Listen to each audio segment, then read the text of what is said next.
في حلقة جامدة جدا من ابن كارك. ضيفي النهاردة هو واحد من نجوم الكرة المصرية في الفترة الأخيرة.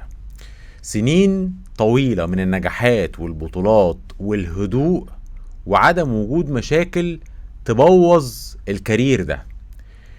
خروج ثالث من الأهلي أكتر من مرة، ورجوع للأهلي متوقع بعد الاعتزال، وإن شاء الله ما يكونش قريب، لكنه رجوع متوقع. ليه؟ لأنه الخروج كان سلس وسهل ومليان حب وما فيهوش مشاكل وما فيهوش زعل من الجمهور ولا من الإدارات، وبالتالي هو واحد من الناس اللي متوقع ظهورها في بيتهم، وهو النجم سعد سمير. يا سعد منور الدنيا. حبيبي يا كيمو، منور الدنيا. حبيبي يا كريم، حبيبي ربنا يخليك. مبسوط ان انا معاك. بقالنا قد ايه؟ يعني ده اكتر من سنه تقريبا. يعترف. اكتر من سنه. حصل كذا حاجه. والله يعني لا بنقول 10 شهور يعني تقريبا. قبل ما كنا مرتبين، وبعدين حصل بقى الظرف بتاع نادية لما تعبت بنتي. ربنا يخليها لك. ربنا كمان بنتي اسمها نادية. والله. والله. علامات. بس منور الدنيا حبيبي. وفرحان بيك حبيبي. وفرحان ليك. انت من الناس اللي زي ما انا قلت كده في المقدمة، ما عندكش مشاكل تعكر اسمك، فلما بسيرتك بتيجي في اي قاعدة فيها لعيبة كورة او جمهور، سيرتك بتيجي بالحلو، وده مهم جدا. الحمد لله، يعني نعمة من ربنا. الحمد لله، ربنا يديمها نعمة، والواحد يفضل يعني محافظ على ده، وهو كرم من ربنا، مش شطارة منك، لكن كرم من ربنا ان الناس دايما تبقى تفتكرك بشكل كويس وبسيرة حلوة، فالحمد لله. يعني دخلت كار الكورة ازاي يا سعد؟ الدخلة مش سهلة خالص انك تدخل وتسلك فيه كمان، لانه كار صعب جدا انك طبعا تكمل وتصبر، والدليل على كده انك اكيد في جيلك ناس كتير قوي ما كملتش. لكن تعالى نبدأ كده مع بعض بالدخول الأول. دخلت ازاي؟ يعني في البدايات انت زي اي ولد صغير بيلعب كورة في الشارع، بيبقى نفسه يبقى لعيب كورة او بيتفرج على الكورة في التلفزيون. والدك بيبتدي بقى يزقك في موضوع الرياضة. يعني انا ابويا كان بيحب الرياضة عموما من واحنا صغيرين، كلنا كنا بنلعب رياضة، بقى الرياضة المتاحة بقى في مراكز الشباب في الشارع، بطولات الجري، بطولات مش عارف ايه، ماتش كوره خماسي هنا، الحاجات دي كلها، فلعبنا كل حاجه واحنا صغيرين. لكن طبعا بيبقى كل صيف بتروح اختبارات بقى الانديه، مره تتوفق مره ما تتوفقش، مره يحصل وما تكملش عشان السفر. فكان في حاجات كتير في البدايات مرينا بيها لحد ما ربنا كرم وانا صغير خالص، ورحنا اختبارات اتحاد الشرطه. كان مع مدرب اسمه كابتن محمد عبد الوهاب، ده كان راجل جميل يعني، الحمد لله لحد دلوقتي على علاقه بيه. عملنا الاختبارات وقبلت، وبعدين انضميت بقى لصفوف اتحاد الشرطه وانا صغير. ابتديت لعبت في قطاع الناشئين حوالي 2 أو 3 سنين. وكنت مدافع؟ كنت مدافع. يعني من اول ظهورك مع الكوره مدافع؟ لان في ناس بتبقى حاجات قدام وبعدين لا مدافع. اوقات شويه باك رايت، لكن لكن مدافع. لكن ايه،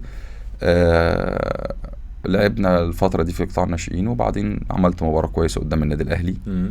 كان مدرب النادي الأهلي ساعتها كابتن محمد عظيمة. وطلبني النادي الأهلي بعديها من اتحاد الشرطة. كان الفترة دي برضو طلبني الكابتن إمام محمدين من إنبي، كان هو المسؤول في قطاع إنبي. وبعدين اتحاد الشرطة غلى شوية في النواحي المالية، فأنا سافرت من نفسي بقى كده على ليبيا. ده كان قرار من نفسي كده فجأة كده. طب الأول اتحاد الشرطة طلبوا كام؟ والله مش فاكر ساعتها، بس كان رقم كبير يعني 50,000 مثلا، 100,000 الحاجات دي؟ لا كان أكتر شوية. أكتر كمان؟ كان أكتر في لاعب ناشئ. حتى أنا قلت لهم ليه إبراهيم سعيد؟ مش الدرجات دي يعني، بس الأندية بتحاول بقى تستفاد أكبر استفادة يعني. طبعا ماشي. فرحت أنت واخد بعضك وطالع على ليبيا؟ مع نفسك كده؟ لفترة اتحاد الشرطة دي وأنا صغير كان فترة صعبة شوية. ماشي. فترة فيها يعني ايه، خلي بالك في اوقات الواحد ما بيحبش يتكلم عن المعاناه بشكل كبير، لان في الناس بتحس ان بيبقى فيها مبالغه. ماشي. انت فاهم، فالواحد ما بيحبش يقول. لا مش معاناه يعني، مش عايزين نقول، مش عايزين نصدرها قوي. لا هي اي ولد صغير، بس طبعا انت اكيد لازم مغترب عن اهله طبعا، وعنده حلم زي ما النجوم الكبيره بتطلع تحكي كلها في العالم كله. ان هو بيركب من هنا لهنا وبيروح وبيجي المصاريف والقصه دي كلها. لحد النهارده طبعا معظم اولياء الامور اللي هم غير قادرين على المصاريف الكوره بيعانوا منها يعني. طبعا. سيبك من الناس اللي بتدفع فلوس عشان ولادهم يلعبوا، لكن انا بكلمك على الناس البسيطه اللي هي بتحاول. صح. ودول موجودين كتير قوي. كتير. صح. الولد الصغير اللي جاي من البحيره، جاي من الغربيه، اللي جاي من المحله، وينزل كل يوم القاهره ولا كل يوم اللي جاي من بنها، اللي جاي من القليوبيه. فده طبعا مع والده او والدته بتبقى بيبقى حلم صح. بيتبني وبيتكون من هو صغير، عشان الحلم ده يكبر يبقى محمد صلاح بقى، يبقى النني، يبقى حجازي، يبقى عماد متعب، يبقى بركات ابو تريكة، فاهم؟ فدي بتبقى قصه كبيره يعني. في النادي كان نادي في الدرجه الثانيه، وبعدين صعد مع الكابتن علاء عبد العال الدوري الممتاز. فظروف الدرجه الثانيه كناشئين كانت قاسيه شويه، صعبه في المعيشه، في الاكل، في الشرب، في كل حاجه. وانا كنت انضميت لمنتخب شباب مع الكابتن ربيع ياسين، فكان انت بتطلع خطوات كبيره لقدام. وكنت في ليبيا لوحدك ولا كان معاك؟ لا قبل ليبيا بقول لك كنت في منتخب شباب. فلما يجي لك النادي الاهلي يطلبك، خلاص بقى انت ايه، قصه حاسس ان انت وصلت بقى خلاص، والنادي يرفض. فخلاص بقى عارف علاوه على اعدائي كده، زي صنبو في شمس الزناتي بقى. رحت واخد لما فجر الديناميت. رحت واخد بعضك وطلع على ليبيا. كلمت مشروع وطلعت على ليبيا. كلمت ابويا وقلنا ايه الدوريات اللي الكود فيها مفتوح وسهل تروح تتأيد وتبقى حر بقى بعد كده. ماشي. فطلعت على ليبيا بقى لوحدي. كان في مدرب اسمه كابتن هاني الثعلبي في اسكندريه. كلم ابويا وقال له هتروح لحد هناك وهيقابلك وتبتدي بقى القصه. كان عندك كام سنه؟ كان عندي 15. ورحت ليبيا لوحدك؟ قعدت شويه يعني. قعدت شويه طبعا. الموضوع كان صعب طبعا. لوحدك خالص؟ لوحدي خالص. الموضوع كان صعب يعني ساعتها. طبعا ما كانش فيه فلوس كتير وما فيش حاجه. لا حاجه، الدنيا يعني احنا جمعنا فلوس التذكره بالليل. لا انا قصدي هناك تقبضش حاجه بقى اللي هي تعيشك يعني. لا مفيش. لا مفيش. لا ما هو دي كمان لما انت رحت على حد فقال لك انت اللي جابك لازم ترجع. شفت همام. اللي جابك هنا يا عم. اللي جابك الدنيا صعبه وبتاع. ومين اللي قال لك؟ قلت له ده هاني، الكابتن هاني بتاع اسكندريه. ما اعرفش اسكندريه اصلا. وبعدين فقررت ان انت ترجع. لا رحت بقى نادي النصر يعني. لا ما انا قعدت شويه. قعدت. انا وصلت يعني سافرت بالليل برضو، عيل صغير ومسافر وانا كنت بقالي كتير ما نزلتش. شفت والدتي في البيت، شفت امي يعني واخواتي وكده. فقلت لها حضري شنطه انا مسافر. قالت لي عندك معسكر ولا؟ قلت لها لا مسافر ليبيا. ليبيا تعمل ايه في ليبيا؟ اعمل كذا كذا. قلت لها راح العب وكده علشان النادي مش عايز يمشيني وعايز ارجع بقى لاهلي وانا عندي حلم وكده. كلمت ابويا وجمعنا فلوس التذكره. احنا بنحجز يومها فالتذكره كانت اغلى طبعا. فحاولنا بقى نتصرف من هنا لميته بتاع روح طالع. وبعدين انا كنت محرج. انت طبعا صغير فعارف الظروف وعايز اسافر، وبعدين محرج اقول لابويا بقى على فلوس تبقى معايا، انا ما اعرفش ان انا رايح لفين. بوكيت ماني بقى، عايز بوكيت ماني هياكل وبتاع. انا مش عارف ايه انا رايح ايه. وانت طبعا عارف احنا جايبين التذكره بالعافيه. فمحرج تقول له عايز اي حاجه. وانا كان عندي نقطه من وانا صغير، عمري ما طلبت حاجه من ابويا يعني صعب ان انا اطلب حاجه من ابويا. دايما المتاح انت فاهم. الدنيا بتمشي بيه يعني.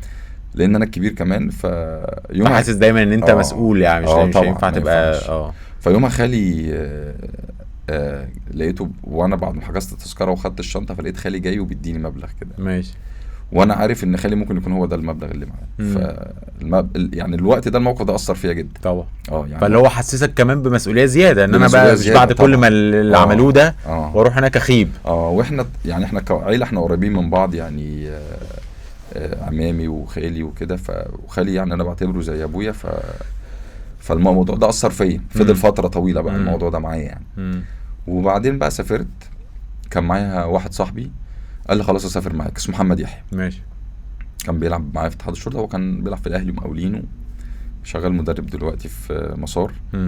فيحيى انا كان عندي حمل تاني بقى، يحيى فرفور مش حمل الحاجات خالص. يعني هينام في الطياره وحد ما وصلنا نام. فانا حامل هم يحيى كمان. بس فوصلت بقى. وبعدين رحت قابلت الراجل كان اسمه كابتن فوزي العساوي، وهو الراجل ده من نجوم الكره الليبيه يعني. ماشي. وقال لي لا انا دلوقتي ماسك نادي في الدرجه الثانيه، هم 2 محترفين والموضوع صعب والدنيا قال خلاص استنى شويه لحد ما اشوف الدنيا واكلمك يعني. ماشي. فقعدت اسبوع بقى. ده الاسبوع اللي كنت محتاج فيه البوكت ماني. ما حدش كلمك ولا اي حاجه، انت قاعد مع نفسك. كلمني في اخر الاسبوع بقى. بس الاسبوع الاولاني ده انت قاعد في حاله غموض. لا عارف البلد ولا الناس ولا حد يكلمك ولا هتاكل ايه ولا اي حاجه. كنت قاعد في بني غازي وعيل صغير. مش طبعا صغير. ايوه طبعا طبعا. وبس كلمك في اخر اسبوع قال لك ايه بقى؟ قال لي نادي النصر الليبي، الراجل الخواجه كان راجل من بيلاروسيا اللي ماسك الفريق، قال له عايز هيشوفك وكده وبتاع انت ويحيى. واول تمرين او تاني تمرين الراجل خلص انتوا معانا يعني ماشي، بصراحه على طول ماشي. يعني. خدوكوا انتوا معاهم الاتنين. اه ماشي. مضينا معاهم بقى قعد سنه ونص، قعدت قد ايه بقى من السنه ونص دول؟ حتى 4 شهور. ما قدرتش تكمل؟ لا النادي الاهلي بقى خلص معاهم. حلو قوي. ماشي. يعني لعبت ماتش مع اصروا المنتخب. بقى ان هم يوصلوا لك حتى في ليبيا وكلموا؟ كان ساعتها في لجنه اختيار الناشئين. كان ساعتها في راجل اجنبي، وكان في بقى لجنه قويه جدا. وانا مين بقى؟ كابتن محمد يوسف، كابتن امين عرابي، كابتن ناجي خليل، وكان تقريبا كابتن محمد اماره. كان في خماسي كده ناس قويه جدا يعني. ماشي. منتخب كان معاهم الراجل الهولندي ده تقريبا. صح؟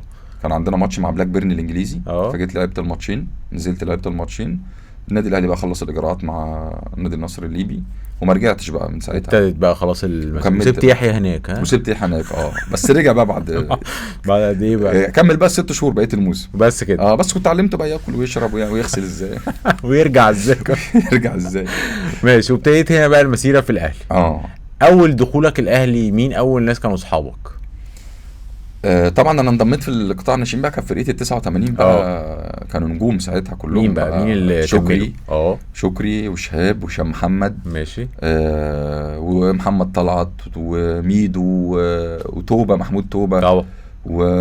كان في لعبه كتير، وكان في بقى اسلام مصدوم، محمد حمو. يعني كان في دول بقى اللي هم خرجوا من الاهلي بدري شويه. خرجوا بدري، لعبوا في كذا نادي. ده الجيل بقى اللي كان الجيل بتاعي يعني. اوكي. وعفروتو ولا عفروتو؟ وعفروتو طبعا. صح. حد ينسى عفروتو؟ كان جيلك. ازاي نسينا عفروتو؟ ده الجيل اللي هو كان في الاهلي. ماشي. وبصفه عامه بعد كل المشوار ده، عندك زمايل اكتر في كار الكوره ولا اصحاب؟ لا هو طبعا في صحاب اكيد في. بس قصدي انت اصحابك اللي هم يعني بحكم ناس. العشره بيبقى في صحاب مع بعض زمن طويل. ممكن اتفرقنا دلوقتي شويه، كل واحد بقى في اتجاه، اللي بطل، اللي بيدرب، اللي لسه بيلعب. لكن طبعا في ود وفي يعني في صداقه. لكن طبعا البعد يعني برضو بعدنا شويه. لكن الحياه اليوميه وان معاك حد، دول طبعا قليلين جدا يعني انت اقرب ناس صحابك دلوقتي اللي هو بقى بيدخلوا بيتك وتدخل بيوتهم والحاجات دي كلها من بره الكوره؟ لا ما عنديش صحاب من بره الكوره. ما عندكش خالص؟ يعني مش لدرجه صحاب يعني. لكن في ناس قريبين بتكتشفهم مع الوقت يا كريم. طبعا. يعني ممكن اتعرف على كريم من خلال سنه ويبقى من صاحبي. انا زيك جدا. ما لهاش علاقه بعدد السنين. لا ما لهاش علاقه بعدد السنين. هي ليها علاقه بالشخصيه والدماغ والحاجات دي. صح. خلي بالك محمد شوقي وانا صغير كان بيكلمنا عن الموضوع ده. كنا احنا جيل واحد، جيل ال 89 متعلقين ببعض جدا. ماشي. وعندنا حلم هنلعب في الفريق الاول ونكمل المجموعه اللي انت قلتها. شوقي قال لي لو خرجت من الكوره بواحد او اتنين يبقى ده نجاح. قلت له ازاي؟ ده احنا 30 واحد. احنا كنا بنروح اصلا نبات في بيوت بعض وفي الاستراحه فقال لي لا. فلما كبرنا فهمت بقى. فهمت. وفعلا لو خرجت بواحد او اتنين قريبين لدرجه القريبين. اصل القربه والصحوبيه يا كريم كلمه كبيره قوي. فانا الصحاب دول في كل المواقف. موقف الوحشه الحلوه والوحشه قبل الحلوه. والظروف الصعبه وانا بشوف الصاحب دايما هيبقى يفضل كويس لحد الفلوس. لحد لا اما انت تحتاج منه فلوس او هو يحتاج منك فلوس. ماشي. او تدخلوا مع بعض في حاجه فيها فلوس. ماشي. يعني ساعتها هتبانوا بقى اكتر العلاقه دي عامله ازاي. يعني صلبه ولا ضايعه؟ طبعا. طبعا. طب مين اقرب ناس صحابك في الكوره؟ في لعيبه الكوره طبعا. يعني جيلك اكيد في منهم. في جيلي بنتواصل وبنتكلم. انا وشهاب على طول بنتكلم. عفروتو على طول بنتواصل، ببارك له في اي حاجه بيكلمني. لو في فرصه بنتجمع في رمضان كل فتره. ماشي. بس اقرب ناس بقى ناس يعني على طول بقى اللي معايا عشان بقى لنا كذا سنه مع بعض. ممكن يعني كريم ندفد كان بالنسبه لي طبعا يعني انا كنت معظم الصغيرين انا قريب منهم، بحبهم جدا زي اخواتي الصغيرين. الجيل كله يعني. بس ندفد لما اتصاب وفي طلعته وكده كان له معزه خاصه عندي، لان انا كنت زعلت جدا على موضوع الاصابه وكنت شايف فيه شخصيه كويسه. طبعا تريزيجيه من زمن طبعا مع بعض، وقعدنا مع بعض في بيت واحد حوالي 4 سنين او 5 سنين. انت كنت مستضيف منهم ناس في بيتك؟ تريزيجيه قعد معايا في شقه بتاعتي 4 سنين قبل ما تتجوز، لحد ما سافرت ووصل مطار على اندرلخت. والله لحد ما وصل يعني، لحد ما طلع عند لخت كان قاعد معايا. كان قاعد معانا، وصلته المطار والرساله كده. وانت كنتش اتجوزت وقتها؟ كنتش اتجوزت لا. يعني انت الفتره دي كان في تريزيجيه وكان في كريم ندفد، واعتقد هاني كمان كان من الناس القريبه منك. لا هاني معايا على طول بقى. حسين السيد معايا على طول. حسين قعدنا في شقه واحده وساكنين دلوقتي في مكان واحد. ماشي. يعني انا وحسين قاعدين في مكان واحد دلوقتي. ومع في نادي واحد اتجمعنا بعض. بعدنا فتره في الانديه بس اتجمعنا في السكن. وفي التريزيجيه برضو قريبين. وليد سليمان من الناس القريبه مني جدا. يعني وليد برضو اخ كبير بالنسبه لي وعلى طول مع بعض، سواء فتره اللعب ولحد دلوقتي لحد النهارده الصبح. فطبعا وفي ناس بقى كباتنك، بس طبعا في علاقه ود ومحبه كبيره جدا يعني. زي مين اللي هم الاجيال اللي قبلك شويه؟ بركات طبعا. طبعا. امبارح جبت جون اول امبارح. فانا الصبح هو لقيته منزل اعلان، فببارك له على الاعلان، فكاتب له قلت له فلوس والدنيا والعه طبعا. قال لي فلوس؟ ده انت لسه بتلعب وعمال تعمل. مش كان الاعلان كنا متفقين نعمله مع بعض، ما اعرفش فجاه لقيته عمله، فمش عارف عادي باع الشركه بعتني. لا الشركه اللي بعتني بصراحه. هم قالوا لي انت وبركات، فجاه لقيت بركات لوحده، فباركت له يعني. فبعد الماتش قال لي شفت بقى لما بتصطبح بوشي بتجيب اجوان وبتاع. بركات جميل يعني. وكابتن حسام غالي بقى على طول بوده، وكابتن عماد متعب على طول، كابتن وائل جمعه طبعا. وبقول له الف سلامه على ابنك، ان شاء الله يوم بالسلامه. إن شاء الله. وعنده ابن الصغير تعبان ربنا يشفيه يعني. ويعني معظم الجيل ده، سيد معوض، شوقي، يعني بحفظ الالقاب، كابتن سيد معوض، الكابتن شوقي، يعني الناس دي كانوا نجوم بمعنى الكلمه. طبعا الكابتن احمد فتحي، وكل دول علاقه بيهم لحد دلوقتي قويه. يعني علاقه موده، وفي بتسالوا على بعض والحاجات دي. الناس دي فعلا نجوم لكن كبيرة. اقرب ناس ليك كريم نيدفيد وتريزيجيه وحسين السيد. لا ناس كتير يعني، في ناس كتير بنتكلم على طول. لكن لعيبه الكوره زي ما انا بقول لك دول، او اللي الناس ممكن تعرفهم يعني. طب انت في ناس مالكوش في بعض في كار الكوره ده على مدار، انت بتلعب كوره من زمان جدا يعني، انت ابتديت كمان تبقى نجم من زمان، من 2009 مثلا. 2009. طب يعني انت بقالك قربت على 20 سنه بتلعب في مستوى عالي. احتكاكات بقى مع كل الانواع، مدربين، حكام، اعلاميين، لعيبه. في حد ما مالكش فيه او خدت منه موقف عشان حاجه مبقاش سماح؟ هو في ناس طبعا يعني، في ناس صحابي، مش عايز اسامي بس انا بقول لك انه يعني لا في ناس بيبقوا قريبين مني محدش يعرفهم، وباخد موقف خلاص. ما يعني ممكن نبقى قريبين جدا، بس انا حاسس ان الموقف ده انا في حاجه مفيش تقدير بشكل كبير جدا، او اللي انا يعني ممكن اكون شايف كريم بالنسبه لي كبير قوي، او العلاقه اللي ما بيننا كبيره قوي، فممكن احس ان الدنيا مش كده، فخلاص يعني مفيش مشكله ولا حاجه، بس ببعد يعني، خلاص الموضوع انتهى بالنسبه يعني. هو ده زعلك في الكوره حتى او بره الكوره؟ انت زعلك انك بتبعد؟ الكوره بص، وسط الكوره كريم يعني هو وسط صعب شويه وغريب شويه. لا هو صعب، ناحيه صعب، هو صعب، فما فيهوش عشم وما فيهوش درجه الزعل ان انت بالنسبه لي يعني ما تحطش عشم لدرجه ان انت تزعل قوي. انت تتعامل بالامور، الناس بسيطه والحياه بسيطه، يعني ما تخليش العشم ياخدك بزياده، حتى لو عشره طويله وسنين، حتى لو عشره طويله ده انا بشوفه يعني. حتى لو عشره طويله، وحتى لو انا وقفت جنبك وانت صغير، فلما كبرت بقيت شايف نفسك عليا، الحاجات دي ما بتزعلكش؟ لا مش بتزعلني لو انا اتفاجئت.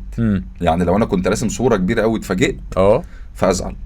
فانا بقالي فتره وانا ما كنتش كده الاول كنت ممكن ازعل، بس طول ما بتكبر وبتكتسب خبرات فالامور بتختلف. ما تحطش عشم بزياده يعني. هو 1 أو 2 اللي ممكن تحط فيه عشم، وزي ما انا بقول لك المواقف انت بتحسها، انا بحبك جدا وبتاع، وفي ناس ممكن يبقى انا زعلان منهم في مواقف، بس عمري ما هقول يعني. انت فاهم يعني، عمري ما هقول، لان الامور بسيطه يعني، مش مستاهله يعني، او مش مستاهله تتقال للناس يعني. فاهم قصدك. انت تقدر توصف كار الكوره ده بايه؟ انت قلت لسه بتقولي ان هو كار مش سهل، وانا عارف ان هو كار مش سهل، بس توصفه بايه؟ هو شبه الكوره، مدور، ماشي يعني، مدوره، ففيها متغيرات، يوم ليك ويوم عليك، ومره عليك وتحت وهنا وهنا وهنا، فهي سبحان الله يعني. هي الكوره، الكار عامل زي الكوره كده يعني. طب النفسيات فيه عامله ازاي يا سعد؟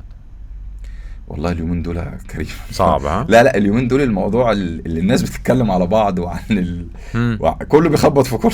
دي حاجه بس كمان اي حد بتديله مايك بيهرتل. مش عارف الموضوع ده. كنا لسه بنتكلم في الموضوع ده قبل الموضوع افور قوي بصراحه. اي كار فيه مشاكل يا جماعه طبعا، واي كار فيه سلبيات وفيه ايجابيات طبعا. كله دلوقتي بقت الكوره وحشه، وكل الناس وحشه، وكل الحياه طب بتقبضوا منين؟ مش عارف. وبتخرجوا مع بعض ازاي لما يعني كلكم وحشين؟ الدنيا كويسه يعني، زي اي شغلانه فيها الحلو، فيها كده وفيها كده، فيها الحلو وفيها الوحش، وفي ناس كويسه جدا، وفي ناس بتعمل يعني بتساعد ناس بلا هدف، وبتساعد ناس بلا مقابل، وفي ناس كويسه جدا، وناس يعني كتير يعني، ما تقدرش تقول كل وحش. لا طبعا، لا في ناس كويسه جدا وفي ناس مش كويسه، زي اي شغلانه. الفن فيه كله الاعلام طبعا، الزراعه فيها مشاكل، كل حته. صح جدا. ماشي، بس انت بالنسبه لك يعني النفسيات دي اصلها، انا ليه بسالك على الجزئيه دي بالذات، النفسيات دي مش حاجه تقدر تاكدها، انت بتحس ان فلان ده بينفسن بص عليا، انا علان انا ده ما بينفسن حسيتش على. ده، انا ما حسيتش ده بصراحه، او ما ركزتش فيه قوي، ما سلمتش نفسي ليه قوي اه في اللي انا عشته. لان موضوع ان انت تسلم نفسك للكلام والنفسيات وده بيقول ايه وده بيعمل، هو موجود، بس لو سلمت نفسك ليه هتتعب ومش هتعرف تشتغل. ماشي. ممكن انا عشت ده مره في فيوتشر، يعني كنت يعني اكتشفت مثلا بعد فتره ان في لعيب كده منفسن عليك يعني على عموما، يعني اوكي. في جو المؤامرات وجو مش عارف فلا لو سلمت نفسك خلاص انت عرفت. ماشي انا خلاص. عرفت ان كريم مش كويس، ابعد بقى خلاص. تمام، انت عرفت والمدير الفني عرف وبعض اللعيبه ابتدت تعرف، فخلاص. ومع الوقت الناس بتكتشف فاهم قصدك، بتكتشف ده. أوكي. ولا هتقول اسمه ولا هتذكر المواقف، لكن طبعا موجود. موجود، وللاسف يا كريم يعني بلا معنى. يعني انت ممكن تكون زعلان من كريم وشايل منه ومنفسن من عليه من حاجات هي مش صح. فعلى الاقل تاكد ان كريم وحش، تاكد ان كريم فعلا اتكلم عليك وحش، تاكد ان كريم شاغل باله بيك. فتكتشف ان كريم مش شاغل باله بيك اصلا، ولا في اي اساس من الحاجات اللي انت فاهم. فده في الكوره منتشر شويه، حد بيجي يقول والله ده كذا ده كذا، او انت ممكن باني قناعات عن حد تاني هي مش حقيقيه. فانت زعلك انك بس بتاخد جنب لو حاجه زي كده حصل، جنب بقى لكن لا بتعاتب ولا بتواجه ولا بتتعصب ولا بتشتم ولا الحاجات دي خالص. لو حد انا باقي عليه طبعا لو حد باقي عليه تعاتبه طبعا. يعني الناس اللي قريبه مني بس زعلان منهم بمسكهم بس انا بس عملت كده خلاص صفيت. لا صفيت خلاص والدنيا جميله. يعني انا على طول بقعد اتخانق مع بشتم تريزيجيه على طول مثلا عادي. بس قبل ما يجي الاهلي، عشان دلوقتي في الاهلي دلوقتي ما ينفعش، طول ما هو بره طول ما هو بره مصر عادي. يعني ما ينفعش يبقى مسافر، ما فيش حاجه هديه جميله، ما فيش مش عارف، في 15 سنه مسافر وما فيش اي حاجه، فده طبعا لازم لازم تديله جامد على طول يعني. فاكر تريزيجيه مره سالك عليا عشان يطمن لي؟ فاكر الموضوع ده؟ قال لك هو كريم ده كويس؟ سجل معاه كده. اسجل معاه. جميل، طيب جدا قوي، طيب قوي طيب أوي. جدا يعني. والناس لو ما تعرف تريزيجيه هتحبه اكتر يعني. كشخصيه في لعيبه كده ساعات تقعد معاه وتتكلم معاه. تريزيجيه ده يعني طفل صغير باين يعني، على فكره والله من ملامحه باين لحد النهارده. وبعدين متاثر جدا بمشواره وبالكوره، وان هو كان عايز يوصل لحاجه، فالموضوع ده واخد منه. يعني تريزيجيه عانى معاناه كبيره وهو صغير طبعا، ان هو عايز يبقى حاجه. وقصته طبعا معروفه. كابتن علي لما اكتشفه كان مكتوب في التقرير يمشي. فانا والده توفى وهو صغير، كان متعلق بوالده جدا، وكان نفسه والده يشوفه وهو نجم وبقى حاجه، فده اثر فيه جامد جدا. فتريزيجيه دايما وانا بشوف ان الدوافع اللي عند تريزيجيه دي لحد دلوقتي هي اللي مقوياه ومخلياه يكمل. بس تريزيجيه مضغوط. هو مش مضغوط على قد ما انا بشوف اوقات ان هو ممكن يضغط نفسه من غير ما يحس. يعني تريزيجيه من كتر ما هو هو ضغط نفسه. عايز يقول انا يعني تريزيجيه دايما عايز يحمل نفسه مسؤوليه كبيره بزياده. انا هعمل، انا هكسب. انا بحس بايه وانا بتفرج عليه الفتره اللي فاتت دي، انه عايز يقول للناس عايز يقول للناس انا بعمل كل حاجه، بصوا انا جامد ازاي، بص والله الناس عارفه.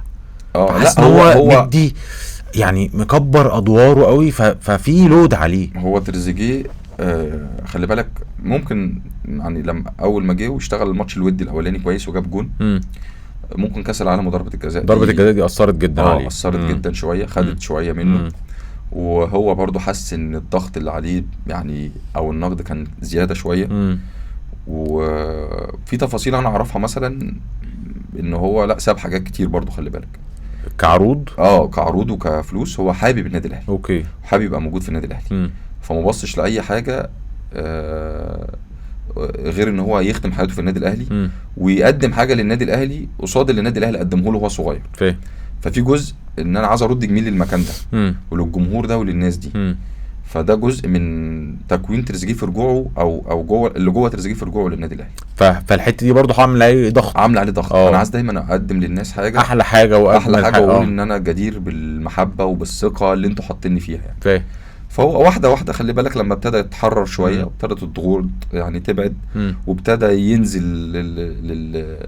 يعني للارض ان انا هتعامل واحده واحده وبهدوء، مفيش مشكله ومفيش مشكله ان انا اغلط واحسن واطلع وانزل. ابتدت الامور تمشي كويس الفتره اللي فاتت، صح. بدليل ان هو هتلاقيه في المنتخب دايما الفتره اللي فاتت ماتشاته يعني كمستوى احسن شويه من النادي الاهلي.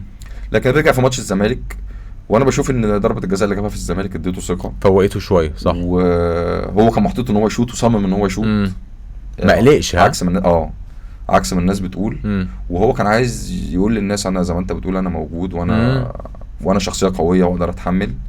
فتريزيجيه انا شايفه اضافه كبيره للنادي الاهلي، ان شاء الله هيقدم مواسم كبيره مع النادي الاهلي. طب نرجع تاني لسعد سمير، تفتكر الناس بتقول عليك ايه في كار الكوره؟ يعني جت سيرتك في قعده، جت سيرتك في معسكر، جت سيرتك في الاهلي، في سيراميكا، في فيوتشر، في المنتخب، في بتاع، الناس ممكن تقول ايه؟ لا ما اعرفش يعني، تفتكر يعني الناس اللي هي تعرفك؟ اصل انت خلي بالك ممكن يبقى اللعيبه تعرف حاجات عنك وده اكيد الجمهور ما يعرفهاش. لا الجمهور ما يعرفهاش، واللعيبه بتبقى عارفه الصوره الحقيقيه اللي مش ظاهره للناس طبعا. يعني حلوه او وحشه انتوا بتبقوا عارفين بعض طبعا. يعني انت ممكن تسالني على حد فاقول لك لا شخص كويس جدا ومسؤول جدا وراجل جدا، ممكن الناس ما تكونش واصل لها وممكن يوصل لهم العكس، ان ده مش كويس ومش في دماغه وبتاع، وتلاقيه ده زي ما انت بتقولي اللعيبه تبقى عارفه يعني. لكن ما اعرفش اللعيبه او الناس اللي حواليها ممكن تبقى تقول ايه، لكن انا بيهمني ان انا اعمل اللي انا شايفه صح، ان انا اللي ضميرك بيقوله لك ان انت تعمله، فده اللي بيهمني يعني في خلال تعاملاتي مع الناس يعني. لكن مش بتهتم بالناس بتقول عليك ايه؟ لا ما بهتمش. ممكن الناس القريبه لو في موقف او في حاجه يعني بترجع لهم بقى، بتسالهم انت بتاخد راي الناس القريبين طبعا، القريبين محدش بياخد راي. لا بس قصدي يعني ماشي، ممكن يبقى مراتك، اخواتك، حد في العيله، ده منطقي، لكن بتاخد راي اصحابك يعني؟ ممكن تكلم حد لعيب كوره زيي وزيك تقول له انا عندي الموقف طبعا في قرارات لما جيت اخرج من النادي الاهلي كلمت ناس كبيره، كلمت ناس كبيره كلمت ناس كبيره. لكن في حد اصغر منك او قدك وبتحترم مخه جدا؟ طبعا في طبعا يعني كلمت تريزيجيه، هو اصغر مني في القرار، وهو كان بره مصر. كلمت كريم نيدفيد، كلمت انا بكلمك على اصغر مني يعني. كلمت مين تاني غير بقى اللعيبه الكبار، الكباتن الكبار، كلمت الكابتن عماد متعب، وكلمت الكابتن حسام غالي، وكلمت الكابتن بركات. وكل الناس دي اجمعت على نفس الحاجه؟ لا مش كلهم، اختلافات؟ لا مش كلهم يعني. هم كله اجمع ان انت كمل لعب. اوكي بس فين بقى؟ انا ساعتها كان الكابتن الخطيب كلمني ان انا يعني ممكن يبقى في حاجه، كان فاضل لي موسمين في عقدي فكمل ويبقى في شغل. فيعني كله اجمع كمل لعب براحتك والشغل هيجي، لان انا كنت قعدت طولت في الاصابه شويه. اصابه في ركبتي رجعت منها، جات لي اصابه في وتر اكيليس، رابع ماتش ليها مع فايلر.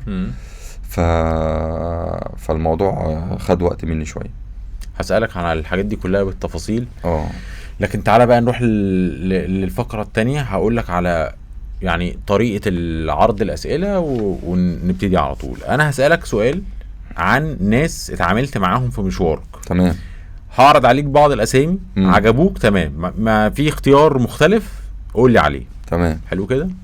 المدافع اللي انت كنت بتشوف دايما ان هو مثلك الاعلى قبل ما تبقى انت سعد سمير، كان وائل جمعة ولا ابراهيم سعيد ولا هاني سعيد ولا مدحت عبد الهادي ولا سمير كمونة ولا حد سادس؟